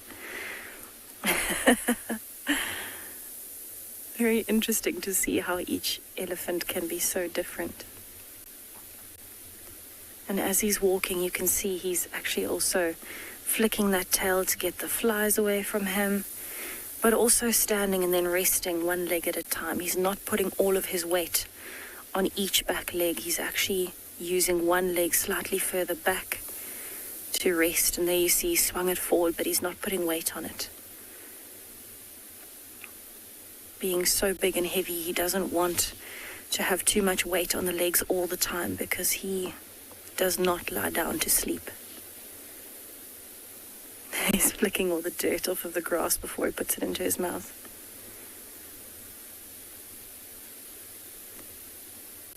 It's incredible to think that that combination of his nose and his upper lip that have joined into his trunk that he can use like that. It's over 100,000 muscles in there.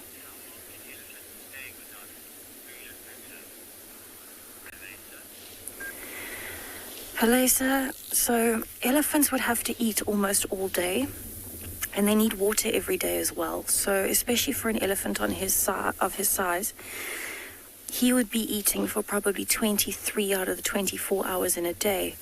Because their bodies are so large, they rely on a lot of food coming in, and they've actually got a really poor digestive system. So his digestive system, whatever he puts in, almost 60% of it comes out completely untouched by the digestive system. It's still whole. So if you break open elephant dung, you can actually still see the whole pieces of grass, the whole marula fruits, and even some leaves. And so what he's got to do is, in order to get enough nutrition, he's got to keep eating all day. It's almost like a conveyor belt. It comes in, it travels through, and it goes out the other side, and very little of it is actually taken into the body. So he needs to be eating almost all day, every day. In terms of water, they can survive on going to a water hole once a day if they need to, because they can drink a lot of water at once. But he would need to drink every day. Being so large and in such a hot environment, he needs that water to cool him down, but he also needs it to help with that digestive process, because the digestive system is not very efficient in elephants.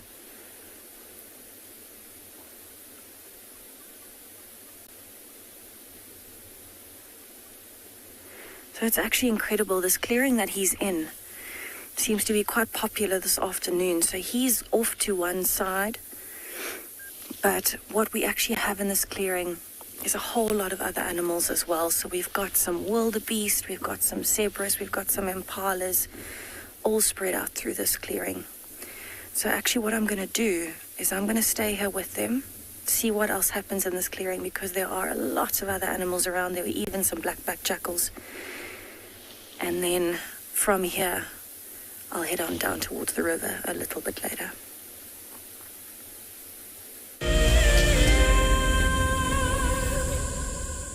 Our first Wild Earth Explorers competition has closed, and we have a winner. Congratulations to Chantal Sleep from Benoni in South Africa. I felt totally overwhelmed for winning this prize. I will be taking my son with me, and I can't wait to share this experience with him. Chantal and her son have won a behind-the-scenes Wild Earth experience at the magnificent and beyond Ngala Tented Safari Camp. The prize includes a 3-night stay and a chance to sleep out in the unique Ngala treehouse. I would like to thank Wild Earth for making this dream come true, and I encourage everybody to subscribe, to become an explorer, and stand the chance to win these amazing prizes, and so much more. For this month, we have a brand new prize. You could be jetting off to Tswalu in the Kalahari for a 3-night stay at the luxurious Motsi Lodge. Open to all Wild Earth explorers who have signed up before the end of January 2021. Terms and conditions apply. If you love to watch Wild Earth, then we are inviting you to join our Explorers program. For a monthly subscription, you will have the opportunity to win fantastic Wild Earth expeditions. Join our guides for a chat around the fire, receive weekly highlights from our shows, and much more. All the money will go to keeping these live safaris on air, which in turn allows us to escape into nature every single day. Have you been watching Wild Earth and dreamt of being right there on safari with one of the guides? Well, now you can. Wild Earth is offering you a chance to buy a ticket to dream. You or a friend can hop on board a live Wild Earth show and join our guide on safari. The ticket is redeemable at any of our locations, anytime in the future. Only a limited number of tickets are available, so don't wait. Get your ticket now and start dreaming. Terms and conditions apply. In a world full of upheaval, we all need a quiet and safe space to breathe. A place where anxiety and stress don't exist. A place where life carries on as normal. Escape to nature with Wild Earth.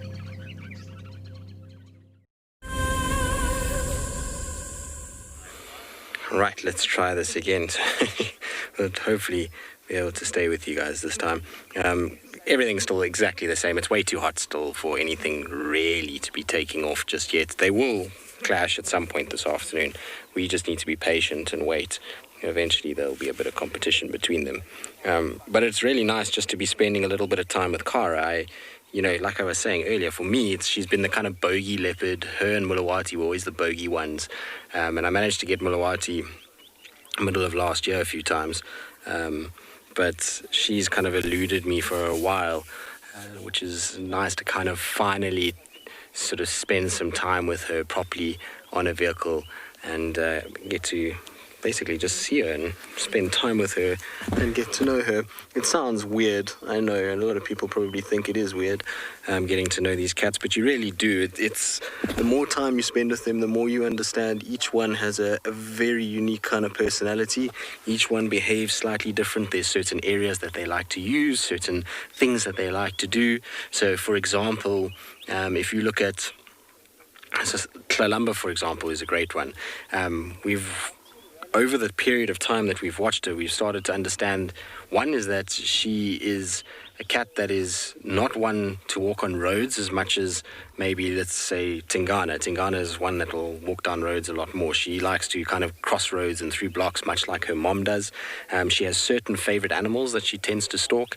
So we find her mostly on kind of duikers or impalas. Whereas somebody like Thandi, or a leopard like Thandi, I shouldn't say somebody, leopard like Thandi is going to target a lot of scrub hares, duikers. She's learned as she's become more experienced that those are easier meals to be able to hoist and get out of the way of hyenas, and she loses less for the energy expended.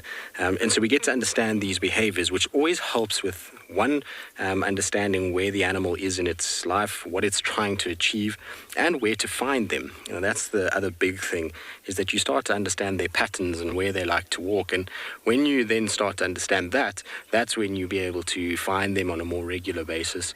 And you can then start to predict a little bit more of their movements, and the tracking work starts to become less about following the footprint and more about kind of being in the mind of the animal and cutting down time in being able to find them. I think that's the big thing about spending time. Also, we get to understand and follow a story that starts with this tiny, vulnerable little animal and then develops into, a leopardess like Karula or Thandi that has multiple litters of cubs and contributes to the society that's within this area, or lineages and the forwarding of the species. And that's all invaluable in many respects. So sitting and just, even though she's not doing something, and even though it's not a crazy sighting yet of them fighting, sitting with her and just watching her and understanding how she responds to vehicles, how she responds to, birds, all these kinds of things, will start to fill in the little blanks and pictures until you get a complete and whole sort of idea of who this leopard is and how she operates, which then helps going forward in understanding what her decisions are and where she's going to go in her life. All right, we're going to sit with these two. I see those ellies we had a little bit earlier starting to drift across this open clearing, and they're kind of roughly heading in this direction, so maybe they'll arrive here. But talking of ellies, sounds like Steve has one of his own.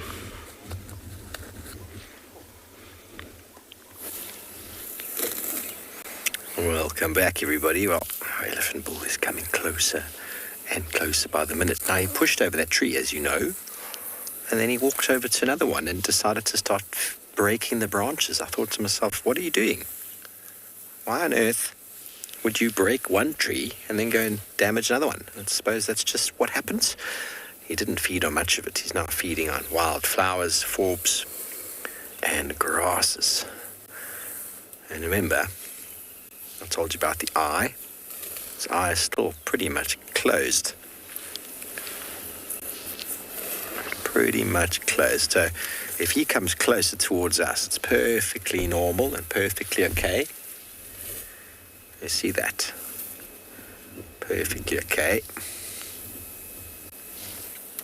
I think he will come a bit closer. Come on, boy.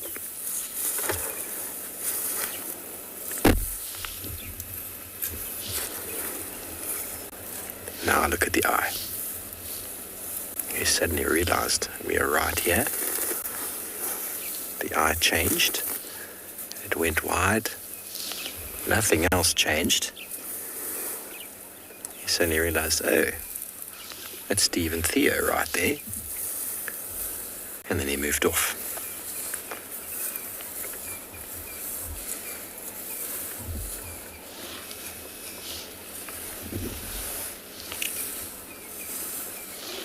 Beautiful scenes out here in the openness of quarantine.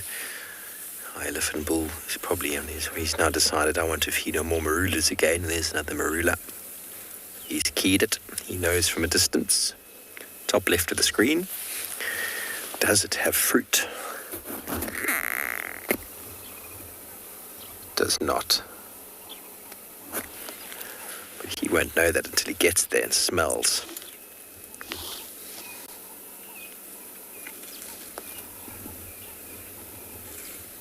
It's been about 50 minutes since we saw the last poo. Here comes the next one.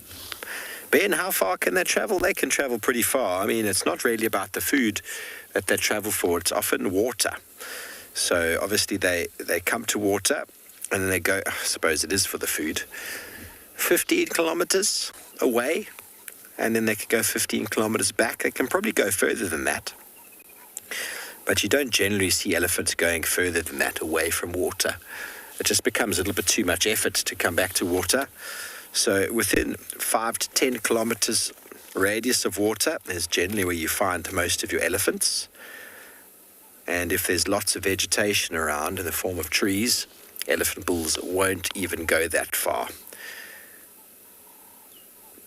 But they can range further. The thing is in the seasons, in the wet season, there is water everywhere. So you will find many animals in areas where they normally wouldn't be.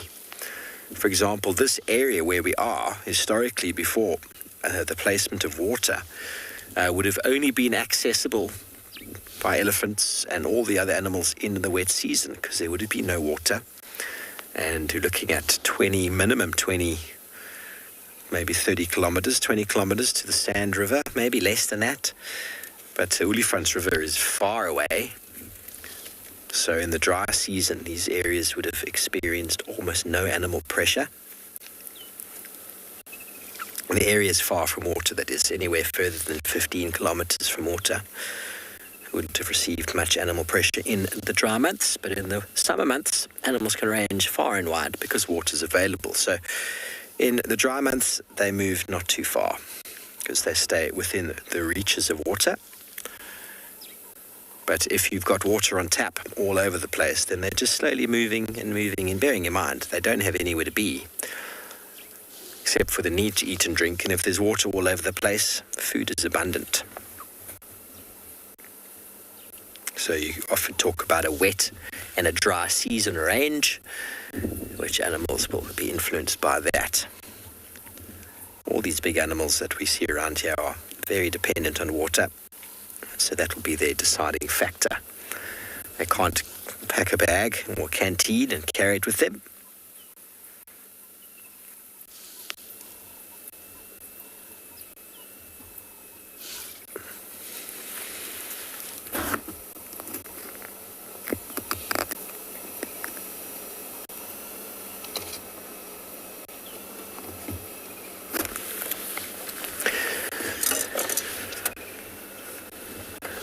And do you want to know how far elephants can see?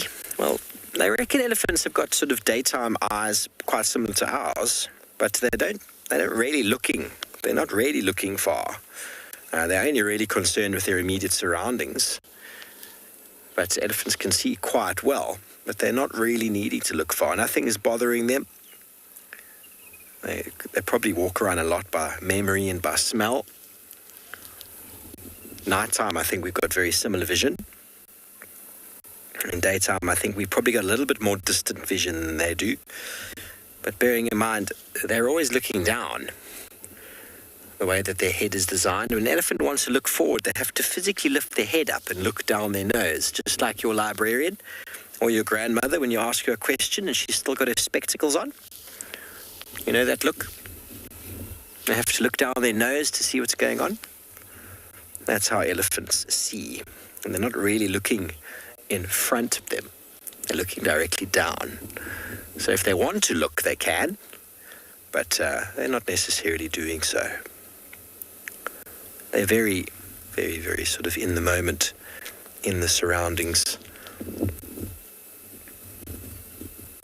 One step at a time. It doesn't pay to look too far ahead in life, everybody. It's obviously it's important to do so, but it's also important to pay attention to where you put your feet, so you don't trip. You can't look at the end goal without seeing where you are in the moment. Try to have an eye on both. Okay, well, he's hiding. I'm going to try reposition for him. But we don't want to be driving too much here. Just in the shady patch here of quarantine, and he's heading over to the other side. So let's just head up slightly up here, get another view of him. Then I think we might head on over towards the Talamati Pride, as I think it's getting to that sort of time. Almost. Another half an hour, and they'll probably start getting active. Still want to show you a couple of plants along the way.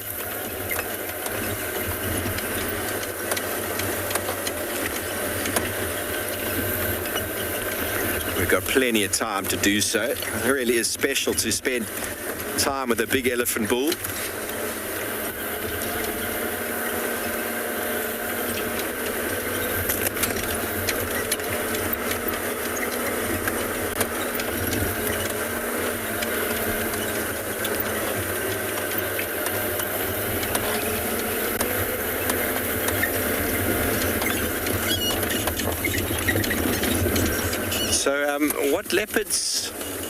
What leopards has Tristan got? Jared, I didn't hear what leopards you said. I'm very interested to know who's behaving with who. Nick it over, that's a good question. Nzantini and Kara having a boxing match. Well, how interesting. Thanks, Theo. Does an elephant need to be in must to mate? I don't know, actually. I thought so, but I've never asked that question. You know, like, obviously, must is a thing the bulls go into, and it's a state of heightened sort of testosterone and aggression.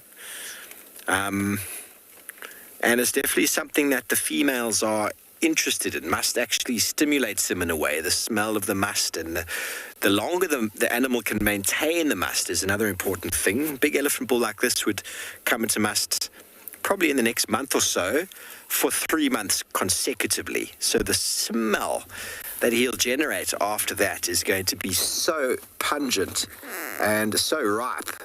The females would be able to identify the sustained must versus a young male who comes in and out of must dependent on the other males around him. So if a younger male of the age of 30 or 28 comes into must, and then he meets this fellow in must, he'll drop right out of must. So that must will be a very short window. And so the longevity of that ripe smell will probably be much less, and so be less attractive to the female. But as far as I'm aware, and I could be completely wrong, I think males do have to be in must to mate. But I don't actually know for certain. I've never contemplated that question. Thank you. Very nice question. It's nice to be stumped every now and again. I'm going to ask Theo, but he's not going to know. So if any of the viewers out there can send through a private message to me or send it through on the #WildEarth, that would be wonderful. I believe yes, they do, but I've been wrong before and I will be wrong again. Theo's in a very cheeky mood this afternoon. He said, yes, you have, Steve. You have been wrong before. Okay, well, we're going to stay here with the elephant bull for a while longer. We send you back over to Tristan with some leopard action. Well, we've been absolutely obliterated by the sun, which is a good thing now, because Kari, you see, is trotting. She's getting away, and Nzantini has no idea. She hasn't lifted her head at all. What I'm going to do is, I don't know which one to actually stay with. Maybe let's stay with Kara for now. I think Nzantini will find her. We'll try and just kind of stick with her. She cut off here. She's just in front of me. Let's see what happens. I think she's going to come to the shade because it's still very warm. So let's see if she comes and lies in the shade. We'll try to put ourselves in the shade too. Come, girl. You can come closer. We're not going to do anything. But she's just stopped on our right-hand side.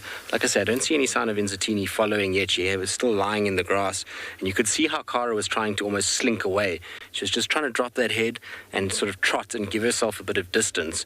And that might indicate very quickly that Inzitini is the one that is putting more pressure on Kara than Kara putting pressure on Inzitini.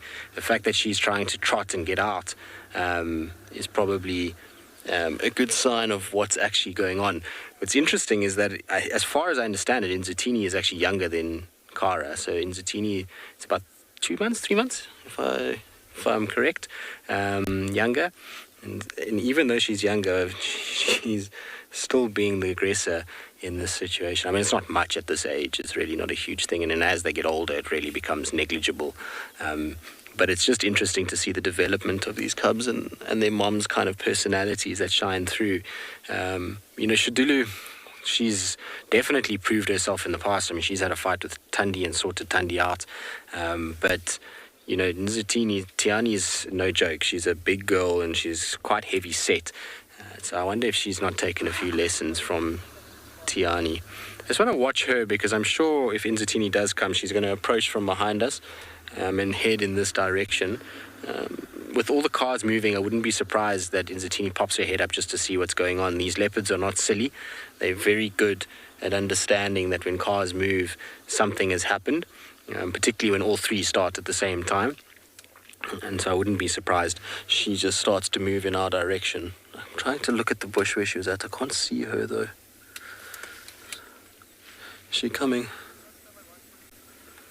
No, it looks like she's still sitting there for now.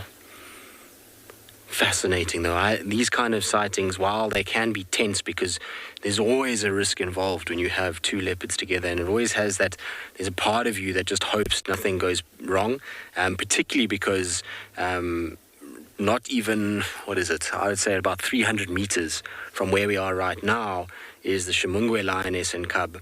And if she hears the fighting, she could very well come running in here. And when you have that combination of leopards fighting, they often don't pay attention in this long grass. That could be a problem. So you always have that kind of part of you that has this dread in that something might go wrong. But the other part of it is that it is a fascinating look into a secret animal's life. And watching these interactions always means that you glean some sort of information from it. And I love that part of it. Being out here day in, day out, we spend a lot of time sitting, being patient, watching cats sleep, watching cats not move. And I realize that often that can seem like a pretty weird thing to do. A lot of people often when they come to these reserves and go on game drives want to see the animal, photograph it and go. And if it's not photographically pleasing, then often they want to just move on and find something that is doing something. But the real secret is in spending time with animals, whether that be a leopard or a dung beetle or whatever it may be. But when you spend time, the longer you're there, the more that animal is starting to adjust to your presence and the more likely it's going to behave as naturally as possible. And therefore, you're going to get interactions, you're going to get behavioral aspects, you're going to get all kinds of things that you wouldn't have gotten had you just rushed in there, watched for 5 minutes and left. Because ultimately, when you arrive, spot an animal, that animal goes through a phase of being a little uncertain of what's going on, potentially wanting to sort of change its behavior. And it takes a little bit of time until it starts to understand, okay, you're not doing anything, and then it starts to go back to normal. And you can see here, look at Kara, for example, a perfect display of what's just happened. She trotted, the cars started, she immediately stopped. Now that everyone is settled and no one is moving, she's now moving and going back to what she would have done before. And I reckon she's going to scent mark there, which is also super interesting because that's almost her saying, right, you can have here, I'm going to start from here as now the boundary line. We're going to start marking an edging to our areas. She's just slowly drifting now. But you'll find Inzitini will be able to find her. If Inzitini realizes she's gone, she'll track her pretty quickly. Her sense of smell will pick up where she is quite fast. But I'll follow Kara. Like I say, let's just keep up with her and see where she goes and see whether or not Inzitini follows. In the meantime, let's send you across to Swale Kalahari.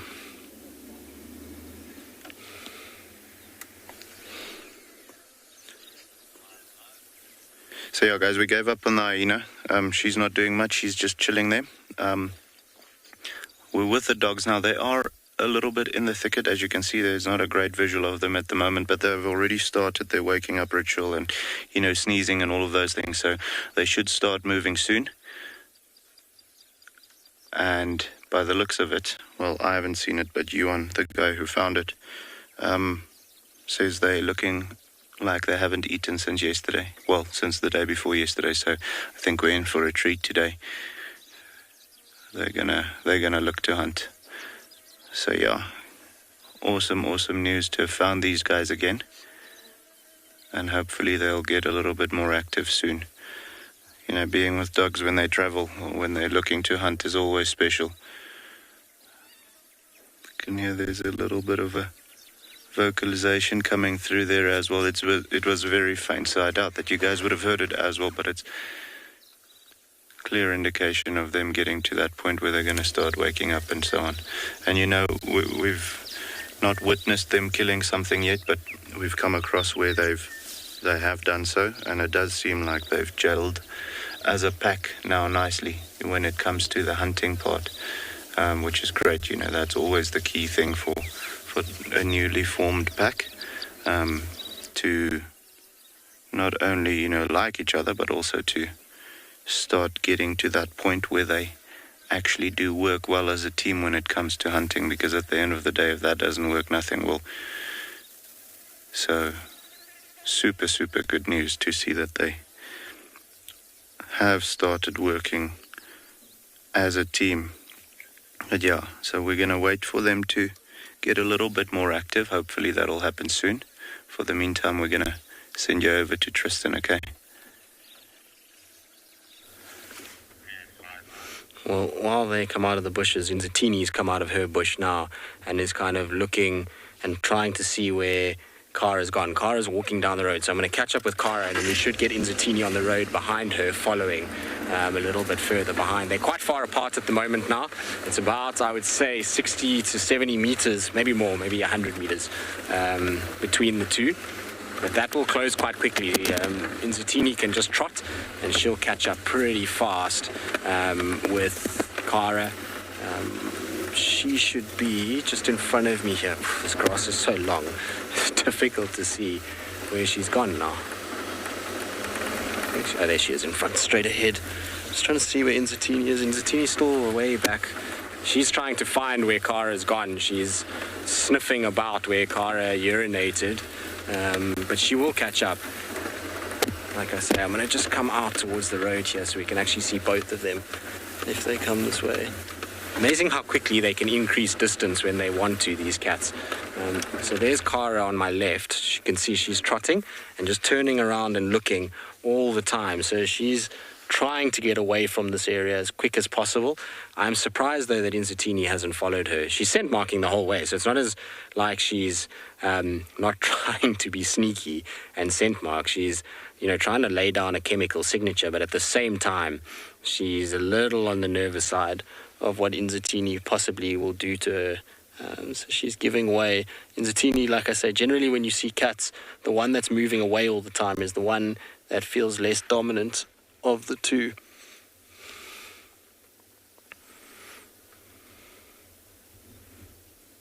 You look how she's always looking over her shoulder. She's checking very carefully to see, is this other cat following her? Is it still close? It's amazing to see how Inzatini's following her scent trail, though. She's at the tree where we saw her scent mark, is where Inzatini is behind us. And from there, she should come straight onto this road and then come pretty quickly along the road. What I don't want to do is get too close to Kara that pushes her off the road into the thicket on the right of the road, because that area there is very, very, very dense and very difficult to negotiate. Whereas if they stay on the roads, we're going to be able to see them fairly clearly. Inzatini's not coming very quickly. She's taking her time. At this stage, she's still at the base of that marula by the looks of things. I'll just keep up with Kara for now. I'm surprised that she's gotten this much distance without Inzatini following quicker. Alright, so I'll keep up with her and see if we can, see any sort of interaction. But maybe what's happened now is they've separated, and that's going to be it for this afternoon.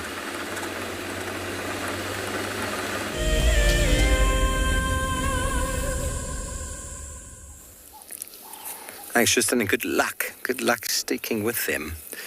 Tintini is obviously a bigger leopard, so poor little Cara. She's a very cute little one. Now, our male elephant has walked up to this tree and he gave it a bit of a headbutt. And it dislodged a number of marula trees that he's now sweeping up off the floor. Very high in vitamin C.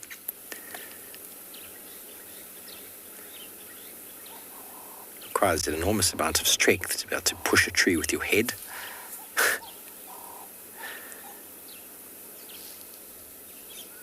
That's what elephants do.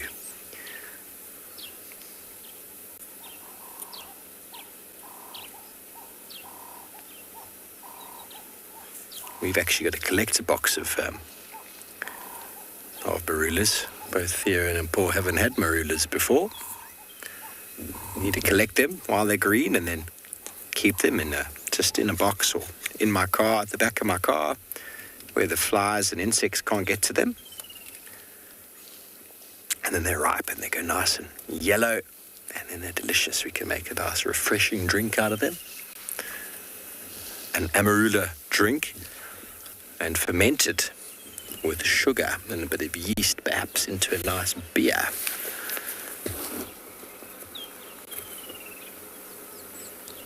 A very well-known African dessert delight. Amarula beer or marula beer.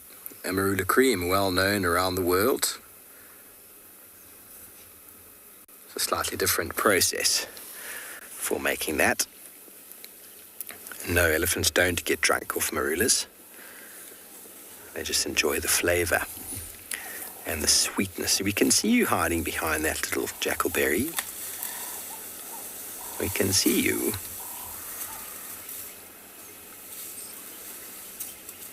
He's trying to find some that are hidden in amongst the branches. And we're going to move on from our elephant, head over towards the last position of the Talamati Pride. Let's get into that time of day when they're going to start moving.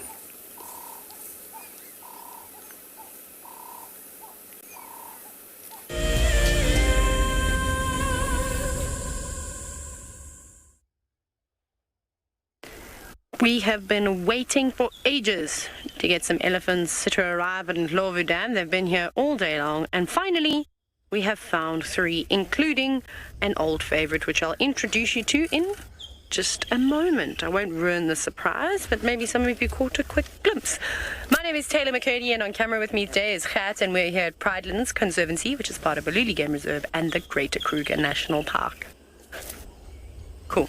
We've been seeing lots and lots of elephants all day long. It's been super hot. But the elephant on the right-hand side, the little one, in comparison to the 2 bulls on the left, is Limpy. Now you're probably going, Taylor, who on earth is this elephant? But if you've been watching the show for many months now, or years, anyways, no, really many months since we've been traversing on Pridelands, you would remember him. He is a young elephant bull that has only just recently, in the last... When did he leave? 2 years? Was it 2 years? Yeah, 2019. He was seen in Thorny Bush with a breeding herd, and he has since moved on from this breeding herd and parted ways with him. And the reason we're able to identify him is because his back right leg is significantly shorter from all his other appendages, or his legs. So it's quite interesting. It's a normal size. The foot is the same size as all the other feet, but it is much shorter. And it's a bit difficult to see because the elephants are on the northern side of Ndlovu Dam.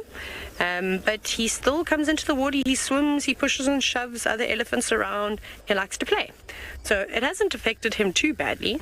I'm sure it must be a little bit on the uncomfortable side of things, but we'll never really know what happened to him. There's many theories that have been thrown around, including something that happened to him quite young to one of the growth plates, and that prevented the leg from growing correctly. Who knows? Maybe it's something to do with tendons. I don't know. I'll never know. Not a vet. Just a safari guide. But anyway, he is a wonderful elephant. He can't walk as quickly as the others. I've definitely seen him pushing and shoving with the boys, and I reckon if he goes into the water, these older fellas won't resist a bit of a rough and tumble, and he does join in. Don't get me wrong. He enjoys it just as much. And that fella cannot resist going into the water. I think we've had close to about 100 elephants visiting in Ndlovu Dam alone. It's been an awesome day outside the eco training camp. We have actually no one really needed to go on safari at all today if you wanted to see elephants. And I'm glad that you're happy to see Limpy again. I know a couple of you have been asking about his whereabouts. I haven't seen him for ages. Brad, when did we see him again? August. Yeah, June, July, somewhere around there. And then we stopped seeing him, I don't know, for some time, but we saw him a few weeks ago. We just couldn't get him on the show. So I've seen him every now and then on Pridelands. It's just nice to have him back on camera. I'm sure you're all happy to see him. He's not a sassy elephant. He's actually very relaxed. So that's the other thing that also says to me that I don't think he's in a lot of pain. I don't know if he's in a lot of pain. He doesn't seem to be. Come on, into the water you go, because then you can pretend like you're an elephant with no disadvantages.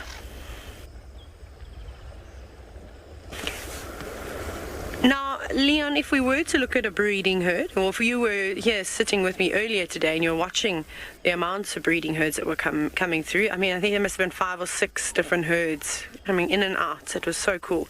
Now, it varies as to how many members they have in a herd. Obviously, we're not looking at a breeding herd right now. We've just got some young bulls that have moved sort of on, and they don't stick with the herds. They either will move around by themselves or they'll find other bulls to push and shove around. But I would say in this area, and Pridelands and the sort of reserves surrounding the Greater Kruger, I'd say between 15 and 20 elephants is about a normal size herd. Again, I'm just guessing, it's just from what I've seen. However, the herds can get much bigger, and there is one herd that we see fairly regularly here in Pridelands that's no more than 10 elephants. So you can get smaller groups of elephants too.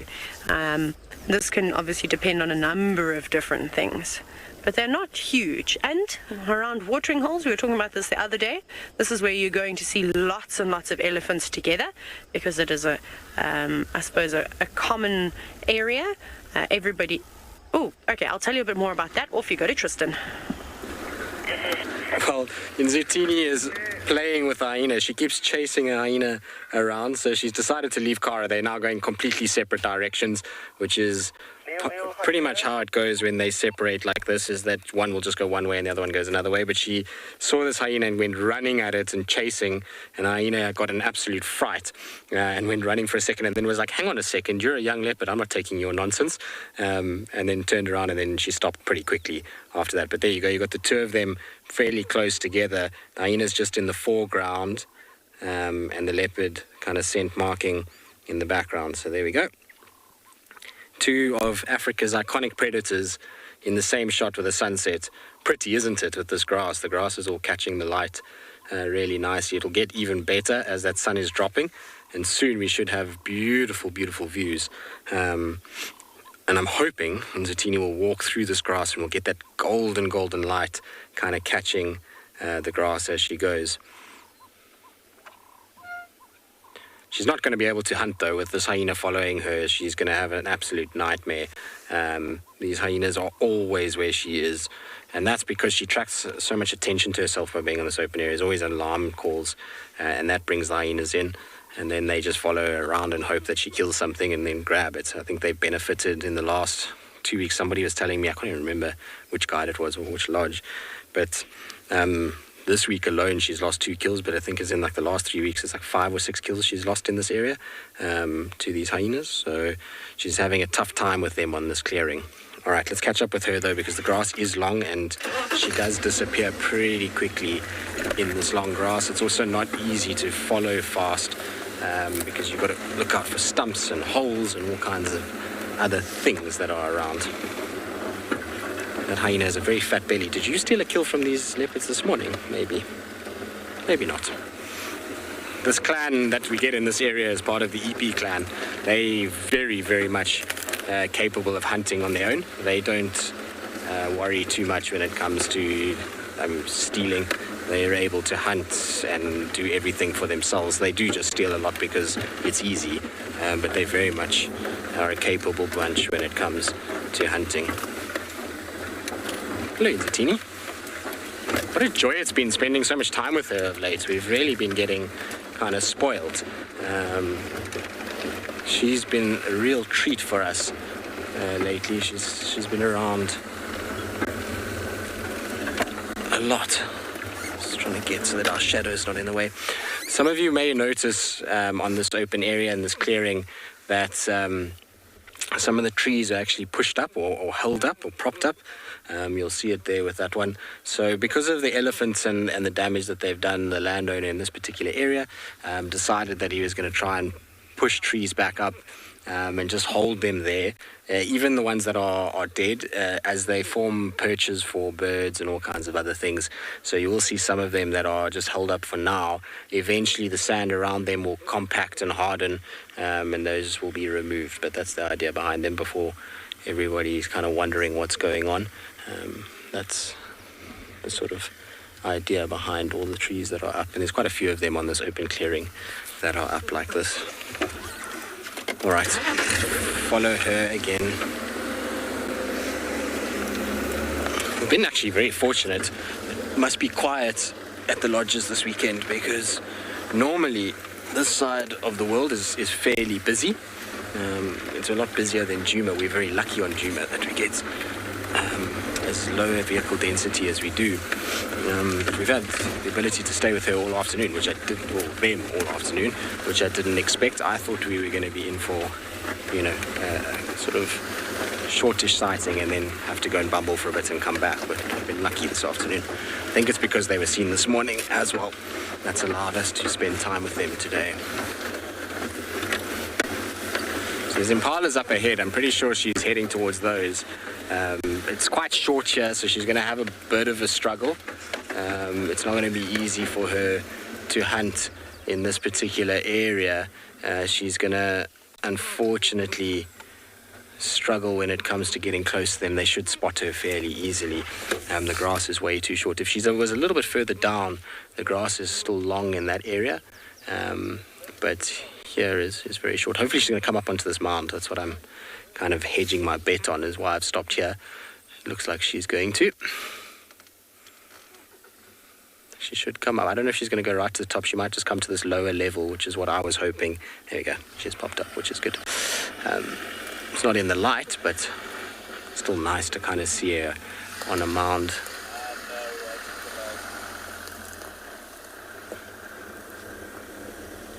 I think she's going to lie down right there in the shade. There we go. Perfect. Good Newman. Just saying hello to one of the guys that's come past. You can see when she looks like that, she's got a very similar look to Tiani when they're at the same age. Tiani had much deeper blue eyes than what she's got, but a very similar facial structure and ear structure to what Tiani had. In fact, I've got a photo, not this mound, one very close to here, of Tiani in exactly the same pose as what she was there when she was looking at us.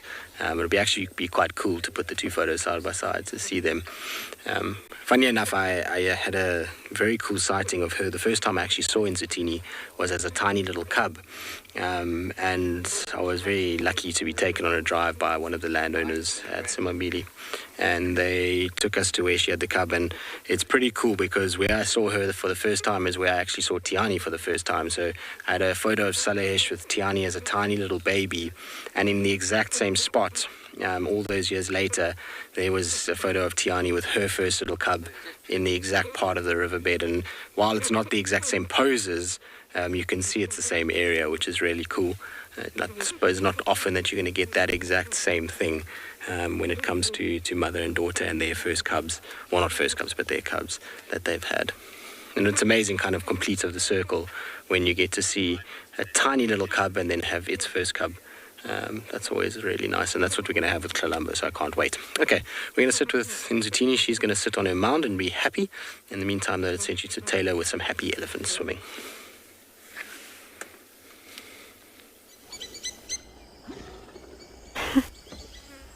Yes, it is very exciting, Tristan, and I'm glad you got to get the tail end of the leopard chasing a hyena. That's always a fun interaction, but so is watching elephants swim, isn't it? It's wonderful. Another elephant has now joined the party. It's just the bulls. I think every breeding herd possible has already been here. So we're just going to enjoy the elephant bulls. We won't stay here for too much longer because I'd still like to head around towards where we saw that male lion this morning and see if he has awoken from his slumber. Well, him and his brother, because there were two of them. But it wouldn't be, I always say this, it's like my catchphrase for Pridelands now, it wouldn't be a safari if there weren't elephants. Well, just at Pridelands. I mean, I don't say it like that either. Sorry, I think I've had too much sugar today. But there they are, just cooling off. And another thing that we've been seeing a lot of today, just while we watch these elephants, is tortoises. I've seen 5 tortoises today. I saw 3 on Game Drive. And then there was one that moved around, well, there were 2 that were close by to camp. How crazy? That means that there is some bad weather on its way, because typically when you start to see an influx in tortoises, you know that the rain is coming. So elephants, yes, enjoy your last of your mud baths, because I don't think you're going to be enjoying the cooler weather that we'll be having, and you're going to have to take a break from it. Although I say that they won't be enjoying the cooler weather, I think it's the complete opposite. I think elephants do like it when they don't have to flap their ears all the time. I think they do miss out on having fun in the water. I mean, really what they're doing is a chore. It's essential to keep themselves nice and cool. There's little Limpy on the right. Are you concerned about that other elephant? He's sort of playing, but he's so much smaller than these other elephants. They're going to bully him. And he is at a disadvantage.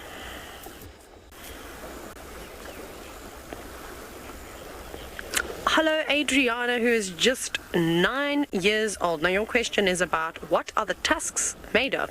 So, I don't know if you know this, but you know that those are actually teeth. Now, I know they're not used like normal teeth, so it's made up of the same thing, essentially. So they are very, very hard, but they can also break quite easily. Elephants chip their tusks all the time. So how cool is that? They've got these teeth that stick out, and they use them as tools. So instead of chewing their food or tearing their food, as, for example, we might use our teeth for, or lions or any other predator or anything that has teeth will use their teeth for. Of course, depending on what they eat will determine how they use them. But how cool is it that those things protruding from the sides of their faces can help them dig for water? It can help them strip the bark off of trees. Or they can tear it. They can tear it with their tusks, and then they'll have to use their trunk to pull it, and then the bark comes off quite nicely. But my favorite thing is probably them using their tusks, and they go down onto their front legs, and you'll see them tusking the ground, and then sometimes they're loosening the roots, or they may be even trying to dig up a bulb of some sort underneath the ground. So I think that that's a really awesome adaptation to be able to use your teeth for. I mean, I know my mom always shouts at me when I try to open things with my teeth. Don't do that. That's a terrible thing to do. My younger brother recently just chipped his tooth by doing that, and he's an adult. So we can't do things like that. But elephants try to. When they try to strip the bark from the tree, sometimes they'll chip it. And then obviously when you've seen elephants, like we've seen them playing here, they'll use their tusks for fighting too. I mean, that's a real big purpose. But obviously elephants don't like to fight all the time. They don't want to risk injuring themselves, so they mainly use them to help them with their day-to-day activities, like feeding and searching for water. Maybe not this time of the year. We typically see them doing that in the winter months in this area when it's a lot drier and there's not lots of lovely lush green grass around all the time. Look at him. Hey boy, you're just resting your trunk on your head. The light is beautiful as well, especially on a wet elephant. It looks like he's been dipped in gold now.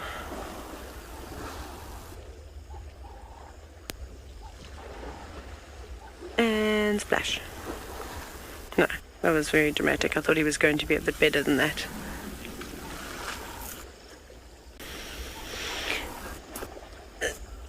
Suppet, yes. I do think that Limpy's leg will affect his abilities to mate. I think that I don't know if his growth is going to be stunted so much. I mean, there's lots of food around, luckily. I think if there's an elephant in a more arid area, he would struggle having to travel big distances. But in terms of mating, I definitely think so. So, I mean, elephants can mate when they're mature, but remember, females don't want to mate with elephants that aren't in must. Must is a symbol of prime condition. I have earned the right. I am the biggest and most dominant elephant in the area. I'm more dominant than the other elephant bulls that are not in must. The females find that particularly attractive. Perhaps it's, you know, a really good type of cologne if you enjoy nice smells. It would be something like that. So that's what elephant cows look for. They look for elephant bulls in must. That's their preferred choice. So I don't know if he's going to be able to compete with those big bulls. He's at a huge disadvantage. Imagine if you've ever seen two big elephant bulls having a proper fight. I mean, we've seen them sparring, so play fighting, and it sometimes gets a bit rough. And, you know, I think he's going to lose his footing quite a bit. Because remember, when they're fighting, they're obviously facing one another head on. And I think those back legs, I know that those back legs are super important in order to help push them forward and to also stand their ground. I don't think he's going to be able to do that very well. So that's okay. That's all right, Limpy. You don't have to do that. You can just live out your life. I'm sure he'll try. I don't know how he would stand and mount a female very well, because he'd essentially be standing on one leg. It's a tough one, really. Anyways, we're going to move on from our elephants and head around and see if we can find that male lion. Off you go across to Tristan to see what else that leopard gets up to.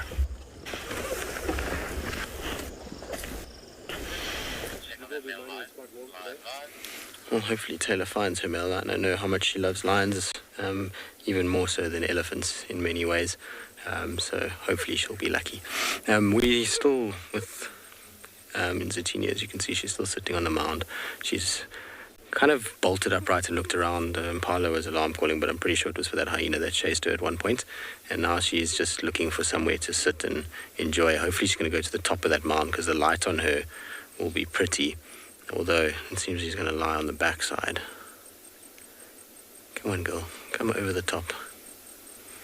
If she does come over, like I said, it's this beautiful golden light. That's one thing about this open clearing on Samambili, is the light on here is as good as it gets. It's quite high up, and the way that the lay of the land works is that you kind of get no interruption between the sun and the horizon, so you get a really nice late golden light that comes here. It's not obscured by trees in any way, and so if she walks in that, we're going to be in for a treat. But I think she's still watching where that hyena was and just checking, okay, where did the hyena go? Is it still milling about? And on top of that, just making sure that Kara isn't following her anymore. She's kind of looking in the direction of where she came. And that would probably be an indication that she's just checking out, making sure Kara isn't somewhere in the nearby vicinity. She's beautiful, though. We've been spoiled with leopards of late. It really has been a ridiculous run that we've had. When you consider the kind of way the bush is at the moment, the thickness of the bush, the amount of rain that we've had, typically that would all lend itself to quieter leopard viewing. But it's been off the charts. I was just thinking today how many we've seen. Between Steve and I don't think we've missed a drive since we've been back without a leopard, which, when you think about it, is crazy. And we've had lions quite a few times within all of that as well. So we've really, really had it lucky when it's come to spotted cats. And hopefully it will continue. It's going to be an interesting weekend to see if it does with this potential cyclone that's coming. All right, well, we're going to stay with our leopard. It sounds like Steve, I think, has made his way, talking of lions, to the Talamati Pride. Let's send you across to him.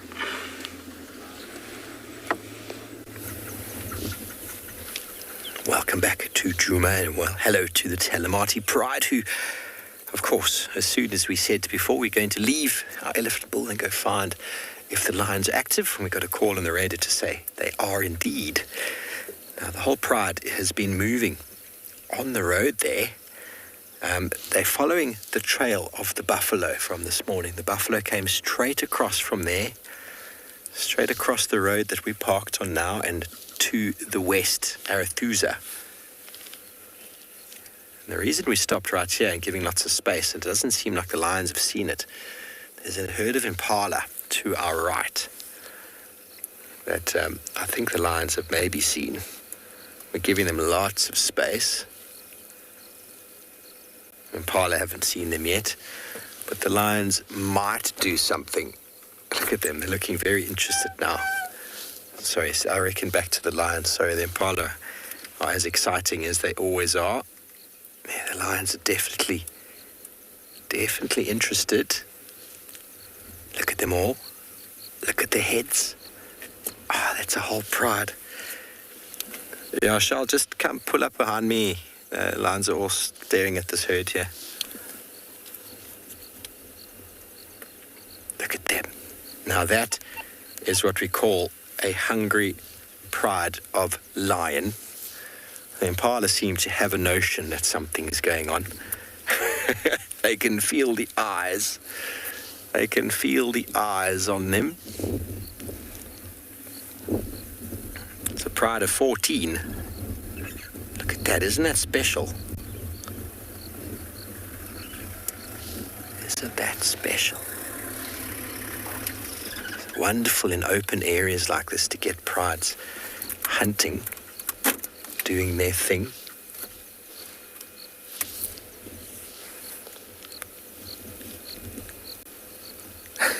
That's a nice family portrait.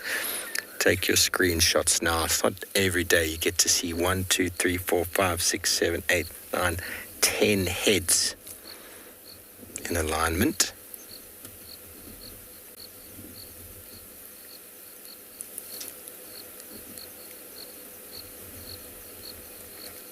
So sometimes you've got to call these things. You can be lucky in nature, but sometimes you've got to have an idea of the direction. And we knew where the buffalo had gone this morning, very strongly anticipating the fact the lions would follow them.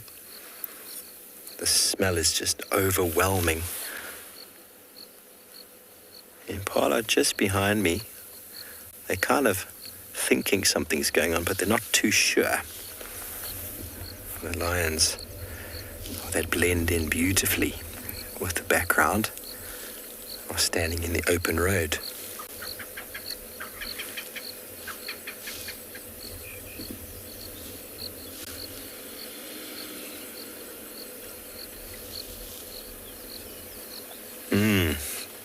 Miss G, some people reckon 7 to 8 kilometers. Obviously, that's also quite dependent on the time of day and on the vegetation. Just like the vegetation this time of year definitely influences the signal we have. The vegetation definitely can dampen or hold back on a sound. So lions calling in the middle of the day won't be heard very far, but in the dead of winter, middle of the night, can go much, much further. Anywhere between 7 and 8, maybe 9 kilometers. But I reckon they can hear it further. That's what we can perceive.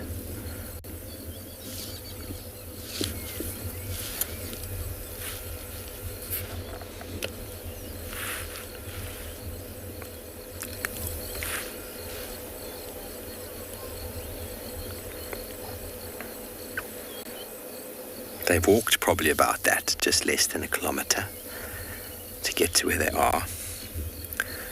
Now this is when, if they are that hungry, they'll start to figure out a game plan. You'll notice that it'll begin with the adult females, start to probably go around in a loop. That fellow on the right there, that young male, he's just going to sit right there and just watch. And if they do catch anything, he will definitely be the first one in to beat anybody off.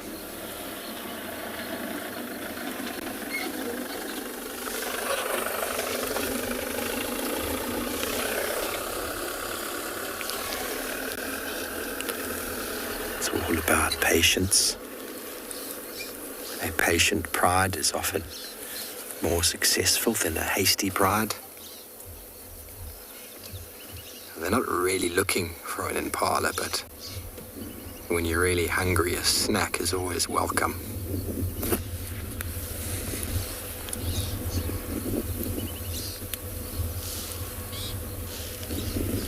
Okay, that female's moving off to the left, is she?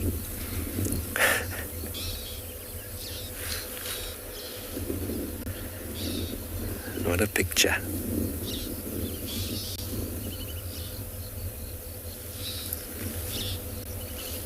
How does these scenes make you feel, everybody? Send through a one-word tweet to #WildEarth. How would you feel if it was you this pride was staring at, not the impala? Not that they do that, of course. We always talk about intent, talk about body language. Those lions are definitely looking in this direction, aren't they? Look at that one joining. There we go. This is what we were talking about. Now we're going to see how they all feed off this one's behavior. They watch the back of her head and the way she looks, and they start figuring out a game plan. This is learned behavior. She's obviously going to put herself in that position. Now one of the others at the back that got interested might get up and move off in a different direction. Start, you see the two boys on the right, a little bit bored, one falling asleep. Call me when dinner's ready, Mum. There we go. See the intention in the body there. Now, I can see the impala and you can't, and I'll tell you that they're not at all aware. It's not the best time to be doing a stretch. It's a young lioness. Be more stealthy. Okay, so this is when you start to get the individuals start to present themselves into different positions. The wind is coming from the right-hand side. It's coming across them from the right, sort of from the direction that they're looking. The wind is coming from there. Now you see how those animals are looking. Where is she going? Essentially like a game of football where you've got your strategy, where you place your catches in and around. Once your catches are in place, other individuals can then make a decision on where they're going to go. They come around, and often you'll get prey animals running into the wind. So you can anticipate these impala either to bolt directly from where they are or to run upwind. It's sort of a survival strategy of not running into something, because you could smell the wind would be blowing their smell towards you.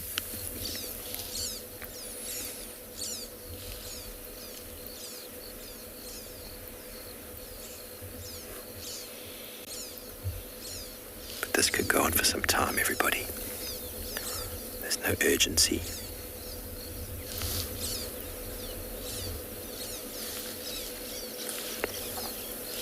That female on the back left looks like she knows what she's doing. Let's quickly send you over to Tswalu. Alrighty guys, so these dogs have now spotted a herd of Gemsbok. I'm going to quickly just stand still while I'm going to keep the engine running though, sorry about that. You can see how they're going into stalking mode. There's a herd, okay, there we go. Herd of Gemsbok with calves that they are busy. They're not looking too intent though. But now you can actually see the herd as well. Have a look at how the Gemsbok is trying to protect the calves. You'll see that just like with the buffalo, I'm going to change the angle slightly. But just like with the buffalo, you'll find that there's one that's not too worried about the calves, but they make a little circle with the adults on the outside and then the calves on the inside to try and keep the calves safe. Now, these dogs are going to have to surround them and, try and get them to scatter like they're doing right now, which is great.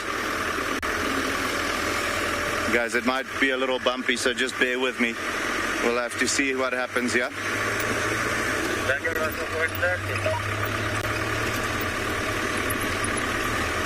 But definitely some, like I said, some action happening at the moment. With them only being 4 dogs in this pack, it's going to be slightly more difficult for them to, single out an individual. But now, that one male is definitely not too worried about the dogs. But you can see how the Gemsbok is trying to protect the calves now. Have a look at how they're keeping all the calves in the middle there, or at least behind them. And so this is, for the dogs, it's also more a patience game. They have to wait until the Gemsbok lose their nerve. And then they'll go for one of the younger ones. 4 dogs won't necessarily be able to take down an adult. And you can hear the adults making that almost like a brrr sound. That's their aggressive call. Let's just see, these dogs are really very much in the mood for eating, so I think there might be some more action coming.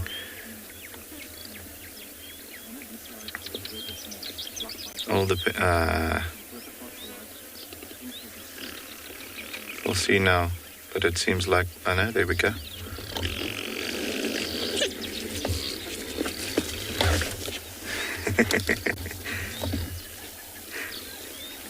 So yeah, guys, that's what they need to do. I mean, they absolutely have to. One will have to make a charge and get chased off for the Gemsbok to break formation, and then the rest have to charge in. But like I said, they are still learning the ropes to hunt as a pack. So potentially these Gemsbok are a little bit too much for them at the moment. And you can see the one female has already given up. The rest might have given a quick thought to it again, but it seems like they've decided to rather try for something else. Something a little bit more up their alley at the moment. Maybe a warthog or a steenbok or something like that. But this was just incredible to see that, eh?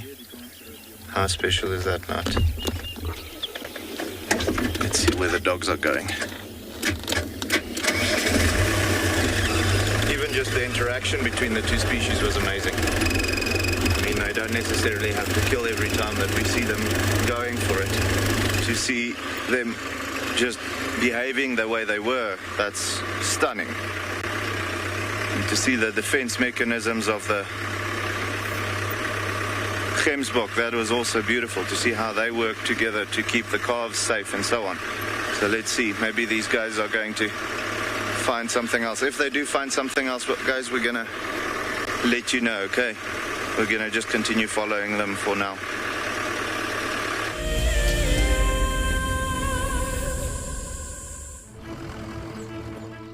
My name is Taylor McCurdy, and I work for Eco Training.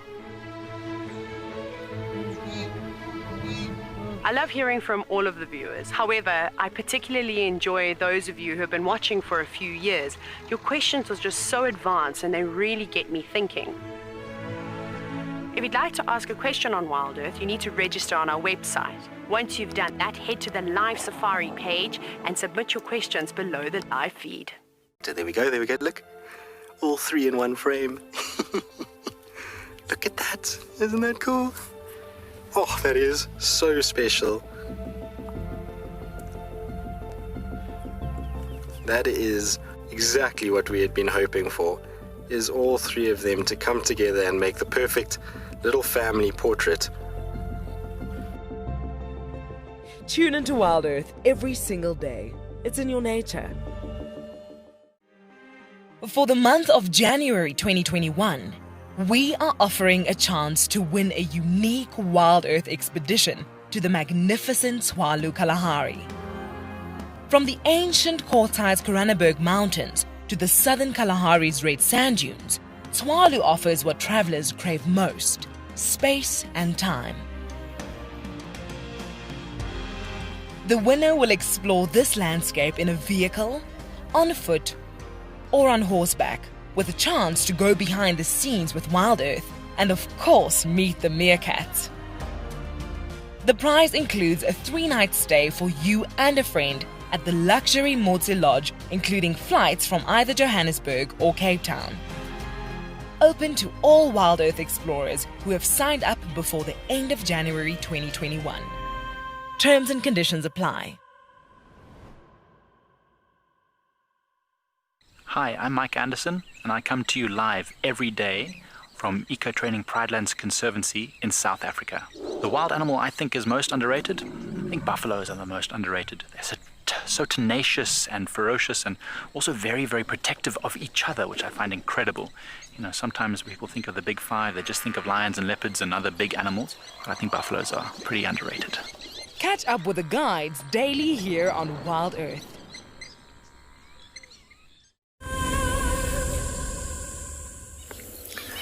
Welcome back to the concentration of a whole pride of lion. If you're just joining us, this is the Talamati Pride that spends most of their time in the north. And they are on Djuma right now, on our western side. There's a small herd of impala behind me to the right. Only one of them has a kind of a vague suspicion that it's being watched. You all know that feeling you get. I've had that many times in the past where you just feel like you're being watched and you look up and someone's staring at you. The impalas must feel that all the time. Poor things, they are food for everybody.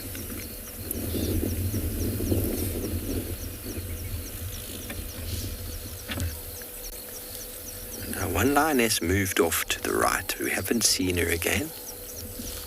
A few more of them have come a little bit closer, but they haven't made too much headway.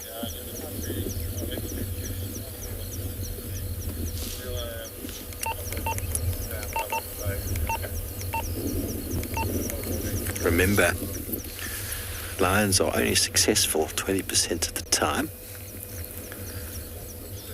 And impala out in an open clearing are often extremely hard to catch. The lions rely on the darkness, the cover of darkness, and windy conditions to assist them in their attempts. So we wait and we see. There's nothing quite like the unwavering, unblinking eye of a lion, a cat.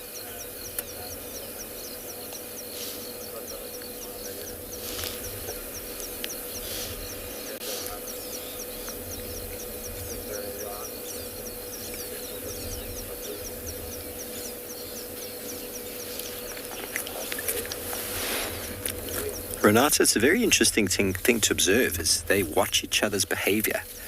So, for example, each lion that moves, those ear tufts on the back of the ears are black. So from the black, the lions are quite visible to their comrades when they're moving forward. So they look at the direction the head is facing due to the color of the ears. It's all intention. When a lion's looking forward, you can quite easily see exactly which direction it's looking, and then they will watch how individuals move. And so some will fan out, some will go left, some will go right. Each pride is different, and often individuals have got different strategies that they employ in a pride. But it's often the adults that do all the work. There's some youngsters in this pride that are coming of age, but I don't quite think they are 100% ready to be taking the role of proper stalker. Often you'll see the youngsters being used as bait. They run in and flush with the prey animals into the direction of very well-placed catches that are spaced perfectly apart in the exact direction they hope the impala run. Obviously, it's very hard to do an entire encircling trap, and so the lions will hope that they can get as close as possible and as many catches in place as possible before they're spotted. It's this moment when cubs in a pride become an absolute nuisance because they don't quite have the patience, as I'm sure if any of you have had kids, you're trying to watch a nice movie. It's very hard to get through the entire movie without the kids losing interest. Imagine the movie was a prey animal that at your first sign of movement ran away. Some of you probably wouldn't get 5 minutes in. So cubs will often start playing and jumping on each other at the crucial moment, or yawning dramatically, or sneezing and eating dwarf sage in the middle of the road like that young male is. He's not going to do anything except run in and eat when the time comes. Okay, so far, the impala are still unaware. You know as soon as they know. Distance right now is probably in the region of 60 meters, so they're still fair enough away. That's the ones you see. The ones you don't see is often the interesting parties.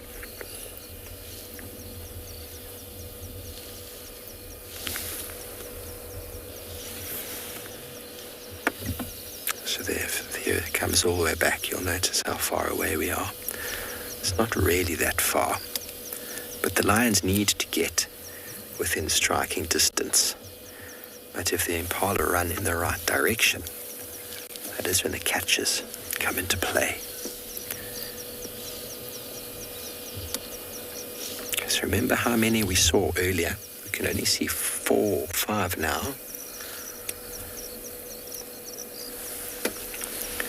So the communication element is slowly but surely lions start to position themselves.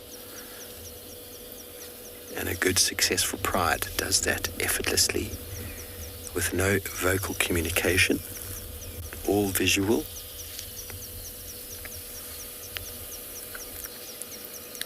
You can see those are all youngsters at the back there. They're watching, they're learning. When they get a bit older, one will say, "Hey Mum, I want to go to the left this time. I want to go to the right." See the intention. Flat head.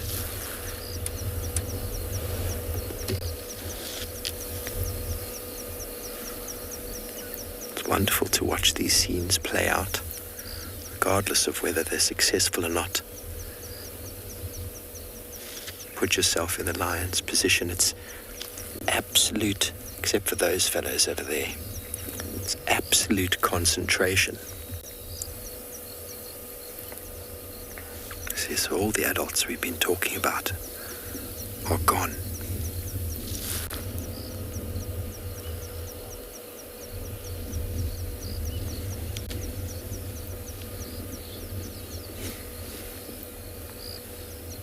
Could be leopard crawling in the long grass right now for all we know. Sometimes you'll see them run an enormous length in a big loop around the back to try to chase these animals directly in the direction that the lions are all hanging out in. Oh, it looks like one of the boys is moving now.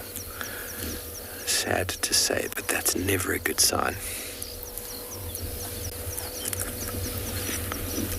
He just doesn't quite have the same necessary stealth.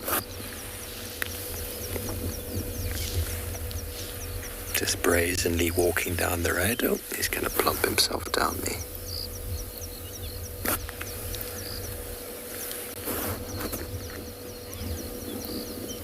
There's always this feeling of anticipation. Feeling of excitement.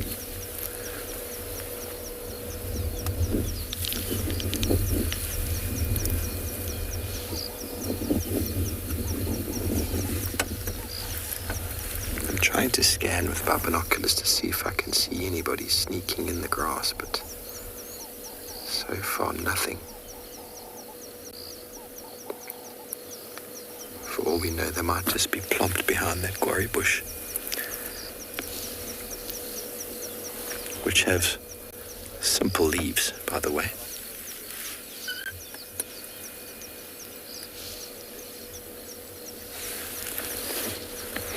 Okay, everybody, well, we're not going anywhere. We're going to be right here as the action unfolds, and we send you back over to my good friend Tristan.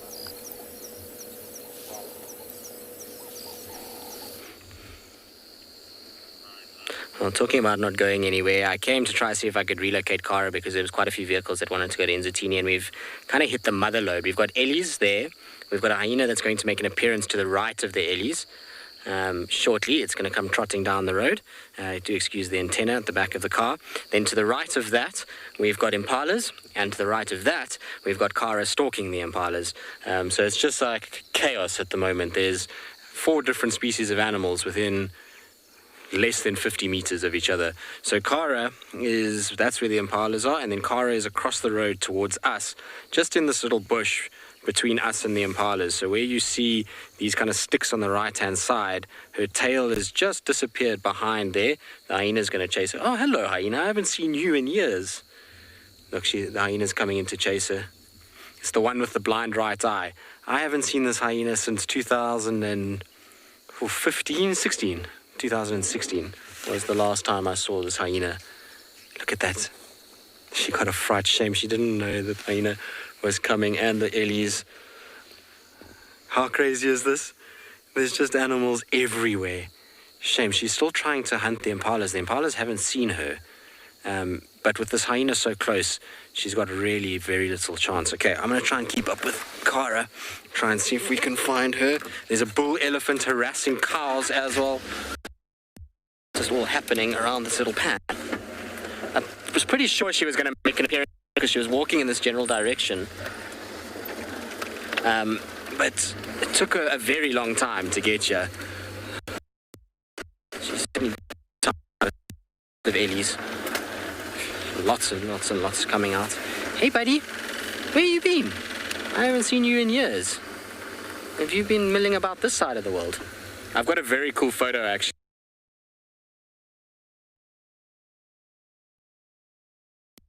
This hyena with a buffalo skull and on Arethusa airstrip. It's quite freaky with the skull of the buffalo and the one eye. Made for quite a morbid shot. Alright, so the last time I saw Cara was running here. But I suspect she's gone into the grass.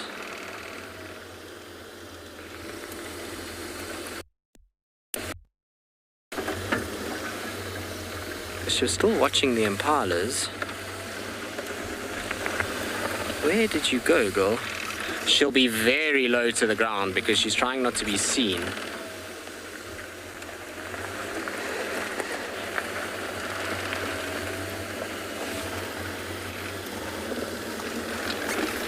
The last time I saw her was in this general vicinity.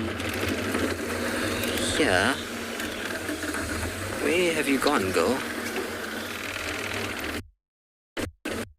I think I wish I might have a flat tire, which is not going to help the matters.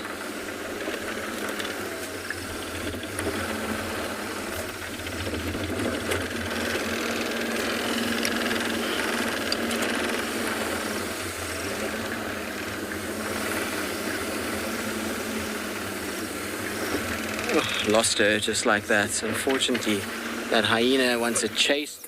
Okay, everybody, well, there's no change at the moment apart from the fact that one of the vehicles, don't get up, the big fella's gotten up. One of the vehicles on the other side there says that one of the females has definitely gone around towards our left side.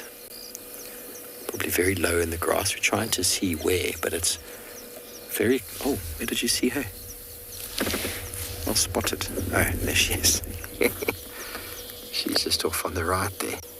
So they're slowly inching close. It seems like they're going to set up the trap sort of in that vicinity. And one individual's gone all the way around. We don't know how far. And I've seen it many times before. And they'll come up behind the impala, and then the impala are going to run directly into the wind. And at that point, the lions who are lying very flat will be able to span out even further if need be and close the net. Bearing in mind, everybody, both the prey and the predator are very well adapted for this kind of behavior. The impala are very vigilant. Their behavior of standing out in the open, lots of eyes and ears, helps to protect them. And when things do happen, very able to escape.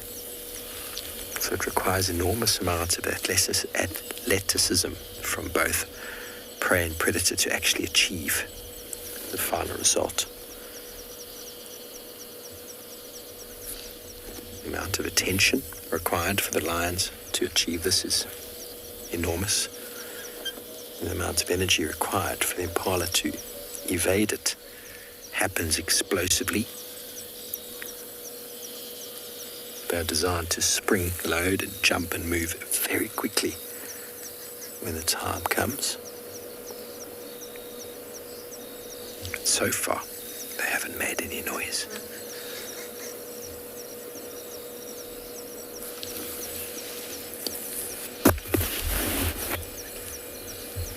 Now it's possible. That one's moving. It's possible that they're waiting, but I don't think so. I think they're waiting to just get incrementally closer. They don't have two-way radios to communicate, so when they see an individual doing a big loop, they know their part. And their part is to go flat like that with spring-loaded legs. And at the moment, there's probably 4 or 5 lionesses at least lying up in a net in front of where we are to the right of this lady.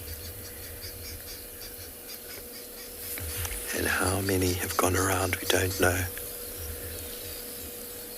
It'd be amazing to see it from an aerial view. That female has moved. She's gone to the right, and she's going to probably go around that thicket.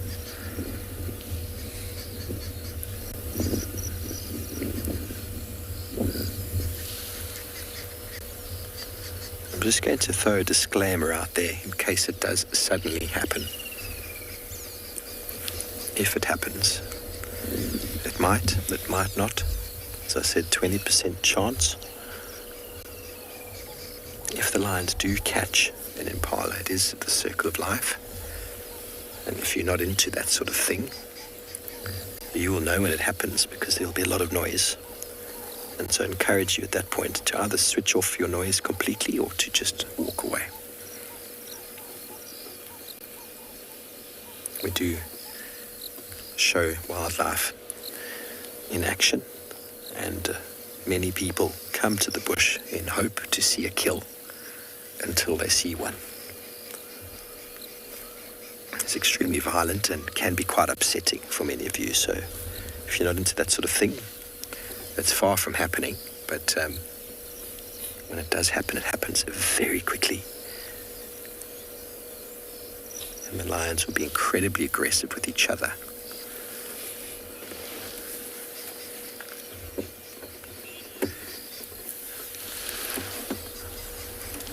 Over it often is some of the lead lionesses, so I don't know this pride very well, but in the Unkuhuma pride, the time I've known them, Amber Eyes, Purple Eye, Ridge Nose, even Nana when she was still in fighting fit condition, were often the ones who led much of what happened.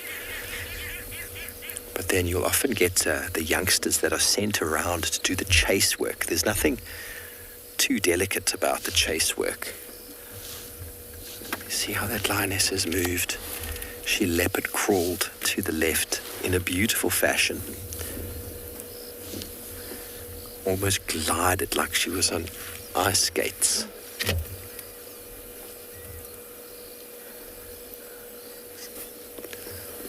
Got one of my landowner friends next to us, so I think he's rather enjoying the commentary. It's nice to be parked at a distance. The impalas are, we're not going to go to them, we're going to stay to the lions because the impala are now coming back in the direction of the lions, everybody. So we're going to stay on this lioness, and if we need to move the camera, we will do so. But I feel as if there's a lioness that's come over to the left behind us. The impalas seem to be feeling eyes from that direction. I know everybody, I've seen this kind of scene many times in the past, and it never gets old. My tummy is always a little bit in knots at this point. But like I said, it is nature. We're giving both prey and predator equal opportunity to do exactly what it is that they do. No influence. Lots of space for everybody to escape and to move.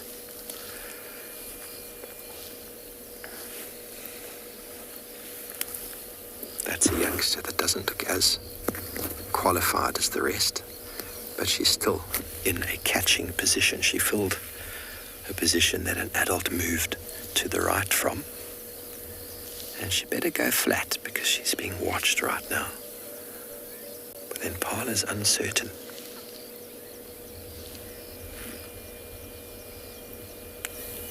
The youngster's always at the back, not doing the exact right thing.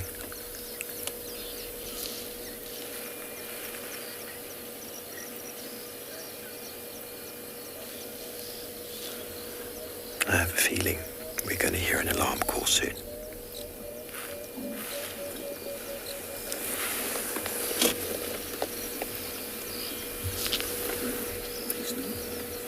I think we might have a lion behind us.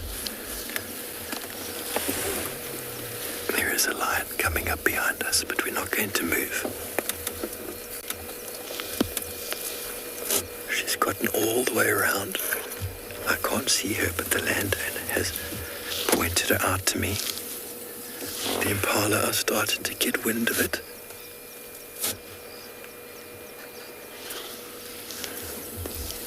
The impala are starting to feel the eyes boring into them. I'm trying to see everywhere.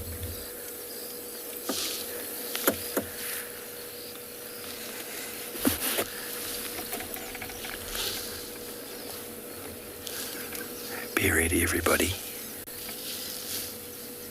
It is imminent.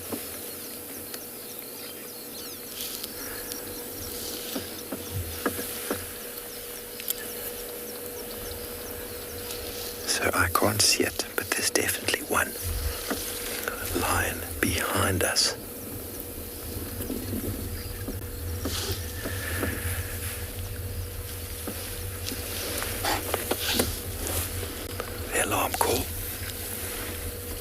The alarm call we spoke about, that was for the lion that's brazenly standing in the middle of the road.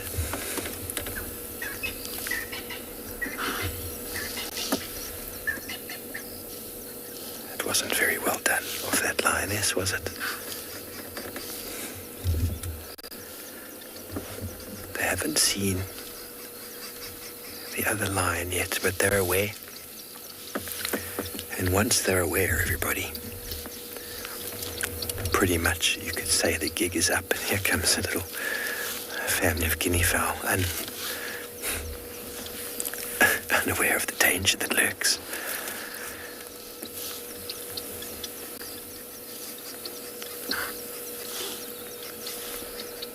Now, lions often, once spotted, will either move away or pretend they haven't been seen, because the vigilance of these impala is obviously up now, but they're not going crazy. If they had, yeah, you can hear them snorting now. If they had truly seen the lions, they would be going nuts. Isn't this wonderful light? Wonderful light.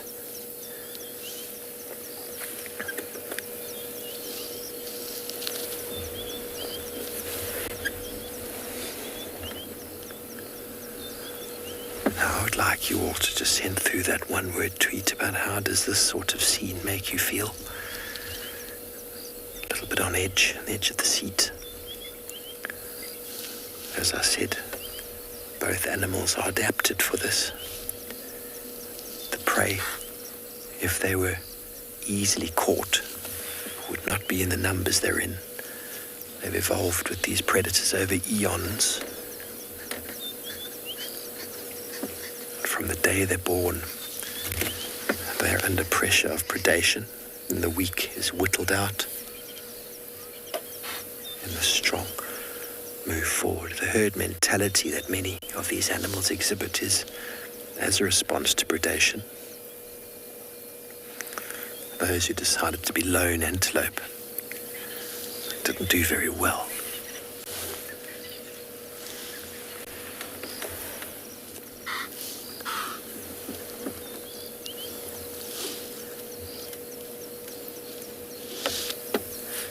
How exciting.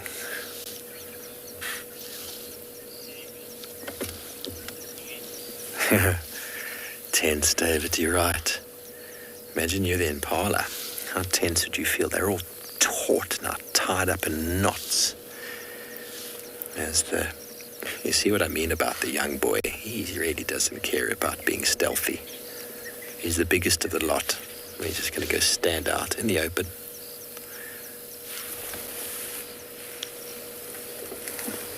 See there, the vehicle that's been keeping tabs on them from the back.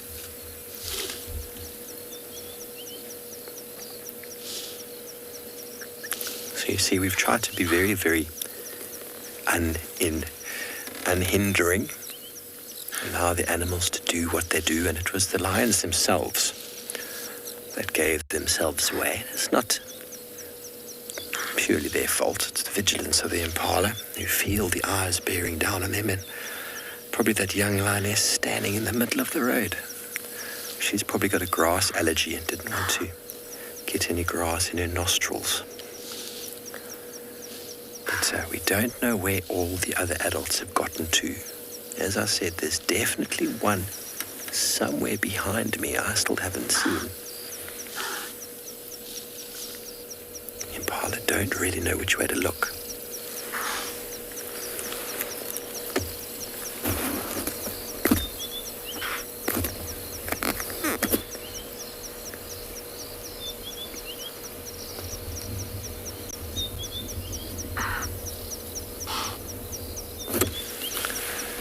They're looking in 3 different directions.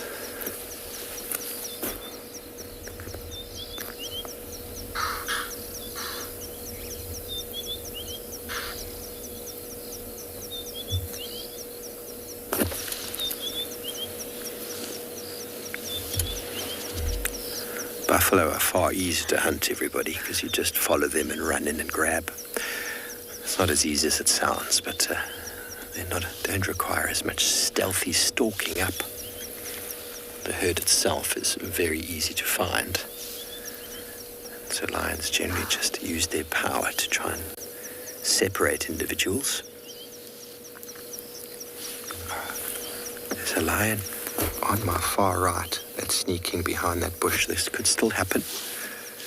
There's a big bush on the right over there that this lion is stalking behind. You see that one there, Theo? Just behind there, I saw it moving, but it was moving towards the right, so it went behind that bush. So the game is still on. It's interesting to see how these lionesses have spread out. Incredible. That's what everybody's been waiting for, to spread them out into enough of a direction that they've almost surrounded. One to be in the right position, and those impala are moving towards it.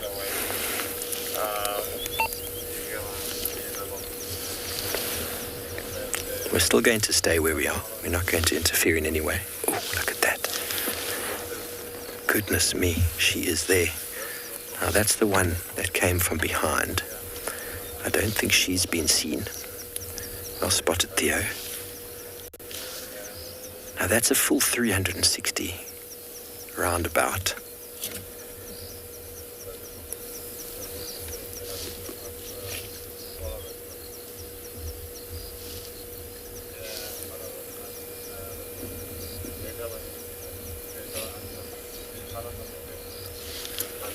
Look at the intention. Oh, it's not only the muscles of the impalas that are tense. The lioness is tense during this posture. Okay, she's going to start moving. I think she's probably got eye contact with her sister. who's on the direct opposite side of that herd of impala to her.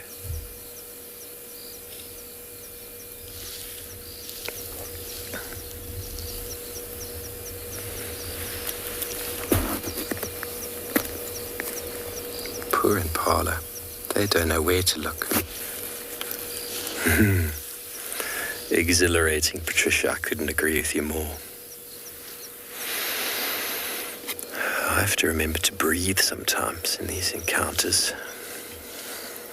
Find yourself holding your breath for a moment or two.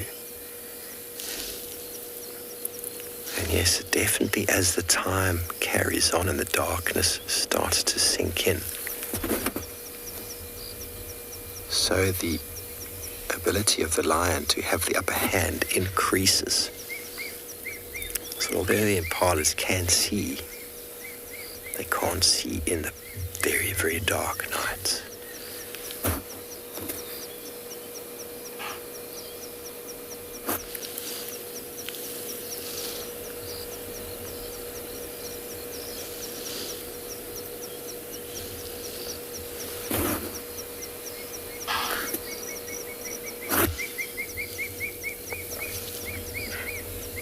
Now, sometimes that can work. As an impala, are all looking at the individuals we were looking at before in the road, which means the female you see now and the female I was talking about before are practically invisible.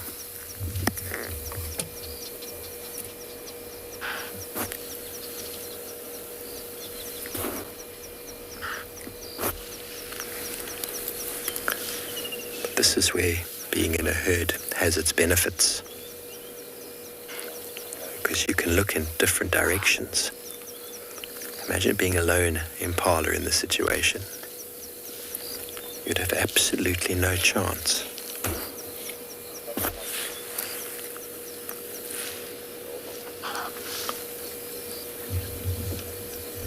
Okay, a couple impala ran. They're all going in the right direction for themselves, not for the lions. Did you see her go?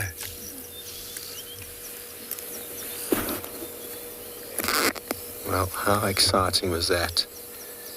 Everybody, the impala picked the right gap. It seems like they sprung the trap. Now all the lions are standing up and about and just going, what on earth happened? Why were we not successful? Let's go back to the playbook and discuss it.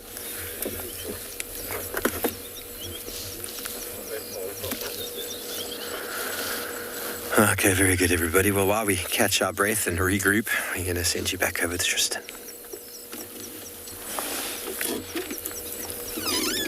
Cheers, man. Well, while Steve catches his breath, we've been having the most incredible Ellie sighting.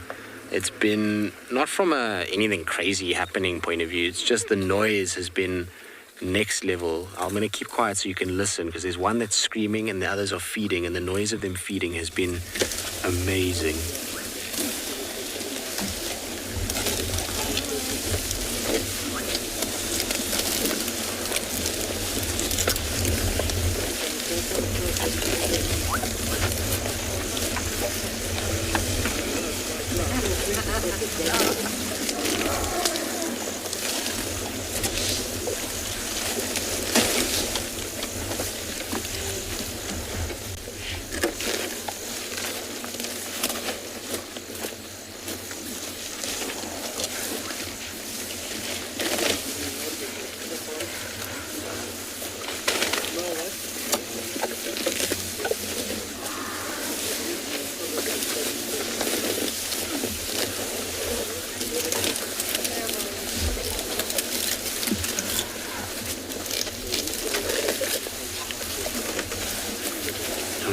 A lot about solace in nature. For me, this is one of the animals that provides the most solace in nature. You know, elephants, there's something about them.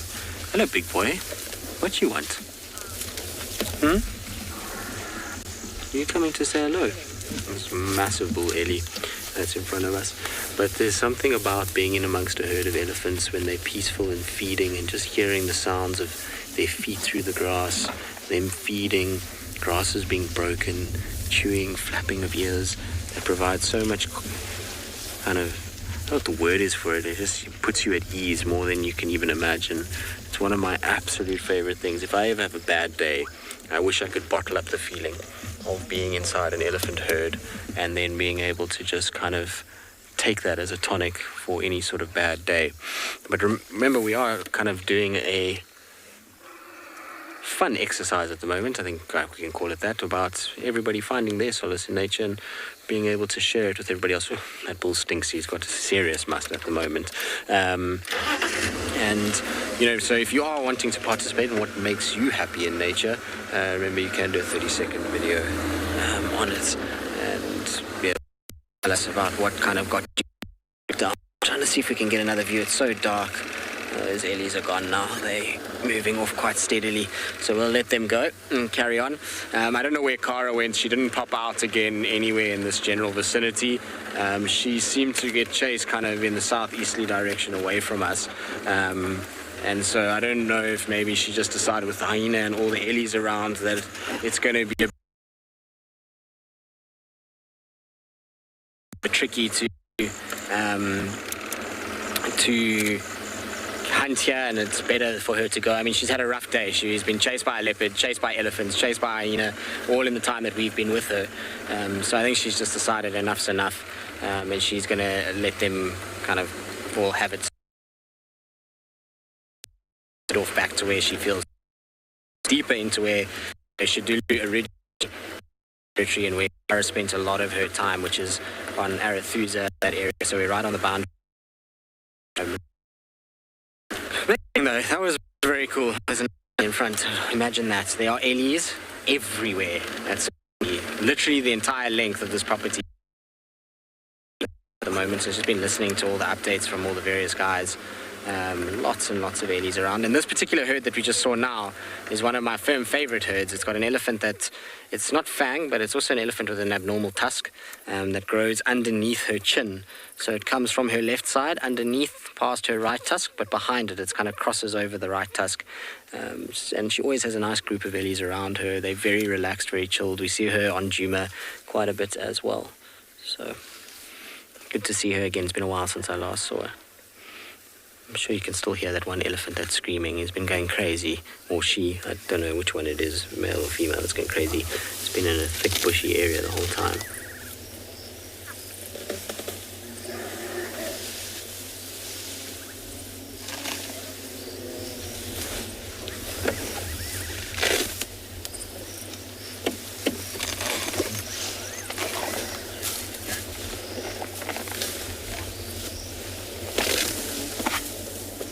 Sounds amazing. Those little low grumbles mixed with the screams of the Ellies, breaking of branches.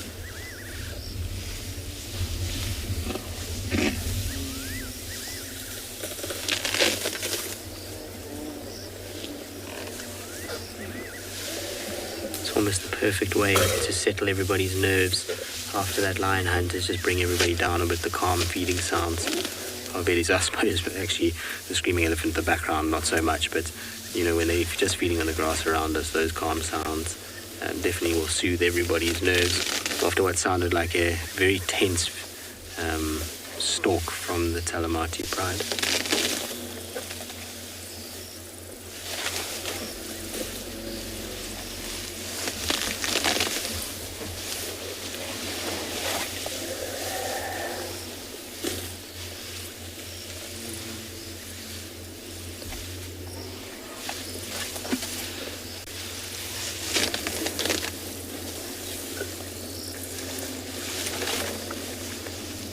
Most of the time, most guides, when they come across elephants in the evenings, will leave them because of the fact that they obviously don't want to be able at night in the spotlight. But it's one of my favorite things to sit with elephants, because you start to rely less on your eyes and more on your ears, and it's a fantastic thing to do. Anyway, it's while we kind of negotiate our elephants and start heading home and send you across to Swalu with the dogs.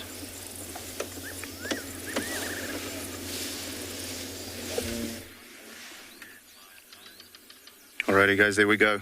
So we followed them quite a bit now. I haven't really picked up on anything, but there's some oryx just at our 12 o'clock. They're running towards from our 9 o'clock at the moment. You can see they're moving directly to us. So I don't think they've picked up on their smell yet, or on their visual for that matter. I see the oryx has also moved away now, but they are definitely looking to hunt. Constantly moving, smelling the grasses as they go and doing all those types of things. But unfortunately for us, there has just not been game around this afternoon. It's still beautiful to see them moving and, having that hunting-like behavior. And let's see if we can follow them a little bit. But yeah, so epic afternoon. I mean, every afternoon spent following wild dogs is always a good one. I was hoping that they were going to hunt a little bit. And I mean, by all means they are. They're chasing something.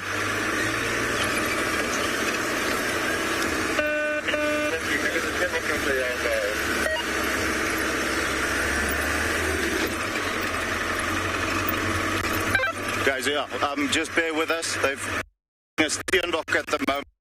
I know this is a bit bouncy, but let's see if they're not getting it right. So yeah, if they do get it, for those of you who don't like to see these things, just maybe switch over. I'll let you know if they did get it. But let's just see we'll just follow this dog for now and see if we can pick up on the rest. No, it seems like they've missed. Oh man, it seems like they've missed. Oh, that was close. I saw the one dog. I'm still missing one of them though. 1, 2, 3. Only seeing one. Only missing the one dog. Let's see where the rest go. Oh, that was close. I saw the steenbok just disappearing behind the bushes with a dog maybe 3 meters behind it. It must have taken a quick turn or something. Where is the fourth one? Something like that. Yeah, guys, we're gonna have a look, see if they maybe did get it or not, or however. If we do find something interesting, we'll let you know, okay?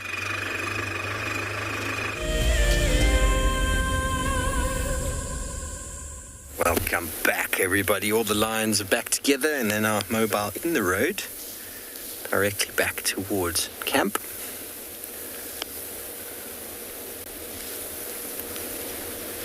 They look at the wheels every now and again and look like they might be interested in chasing, giving Theo a little bit of a hard time.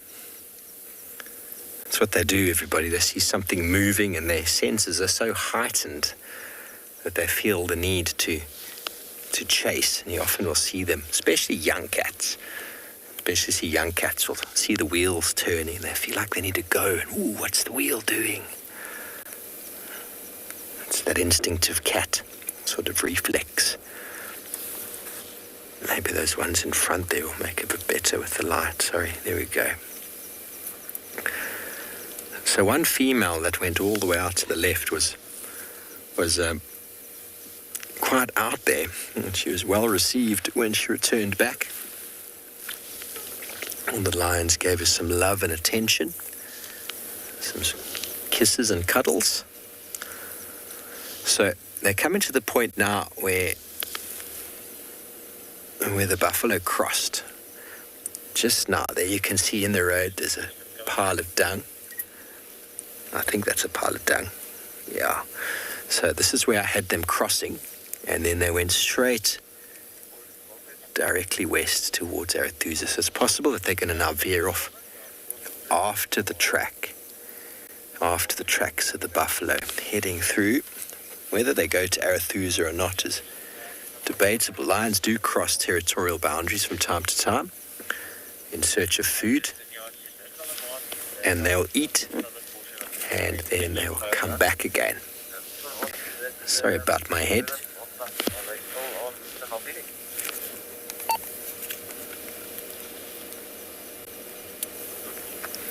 There we go, they're going to groom, lie up, do some rituals for the afternoon, but they definitely are hungry. We can expect them to most likely follow these lions or head over to quarantine and catch something else. But who knows what could happen in the dead of night.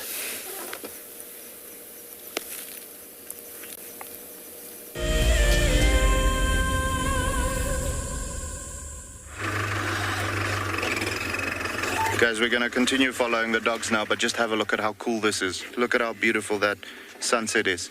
It's just incredible, right? Stunning, stunning, stunning. Especially having that little bank of clouds in front. It's just beautiful, beautiful. But yeah, the dogs are... Let's continue following them.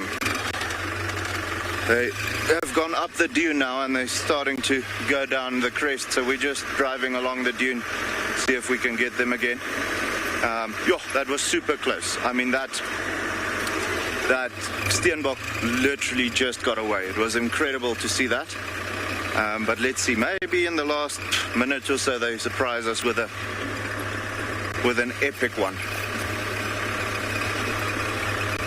But it's always, always nice to see some action. It's incredible how fast they are also, though.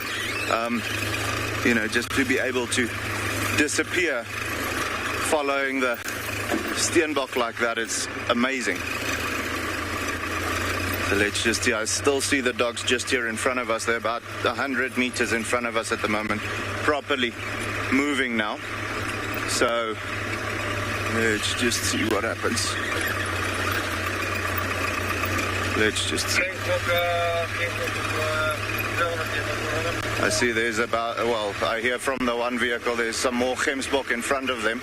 So hopefully, the way they're moving, they're gonna get there soon. So let's just see. Maybe there's another little bit of action that we are gonna get before we have to say goodnight.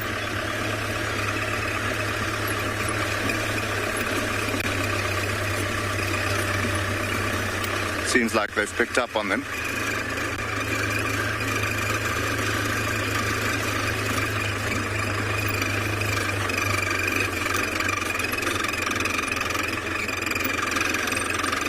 Definitely have their smell, guys. I'm not sure about whether they'll see them yet, but they definitely picked up on their scent.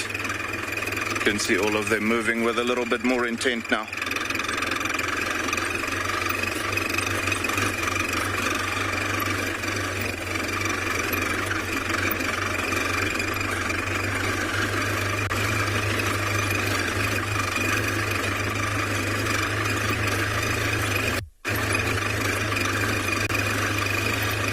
Just go around like this.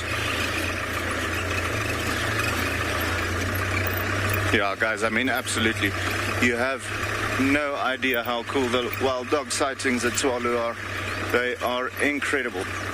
I mean, just to be able to follow them like we are right now, not having so many bushes in front of us and all of those things, it's absolutely stunning. I mean, to try and do this in the Lowveld is very difficult because you'll always have shrubs and sickle bush thickets and all of those things blocking your way, so you can't really follow them freely. But yeah, I do think we are unfortunately going to have to see a kill on another day.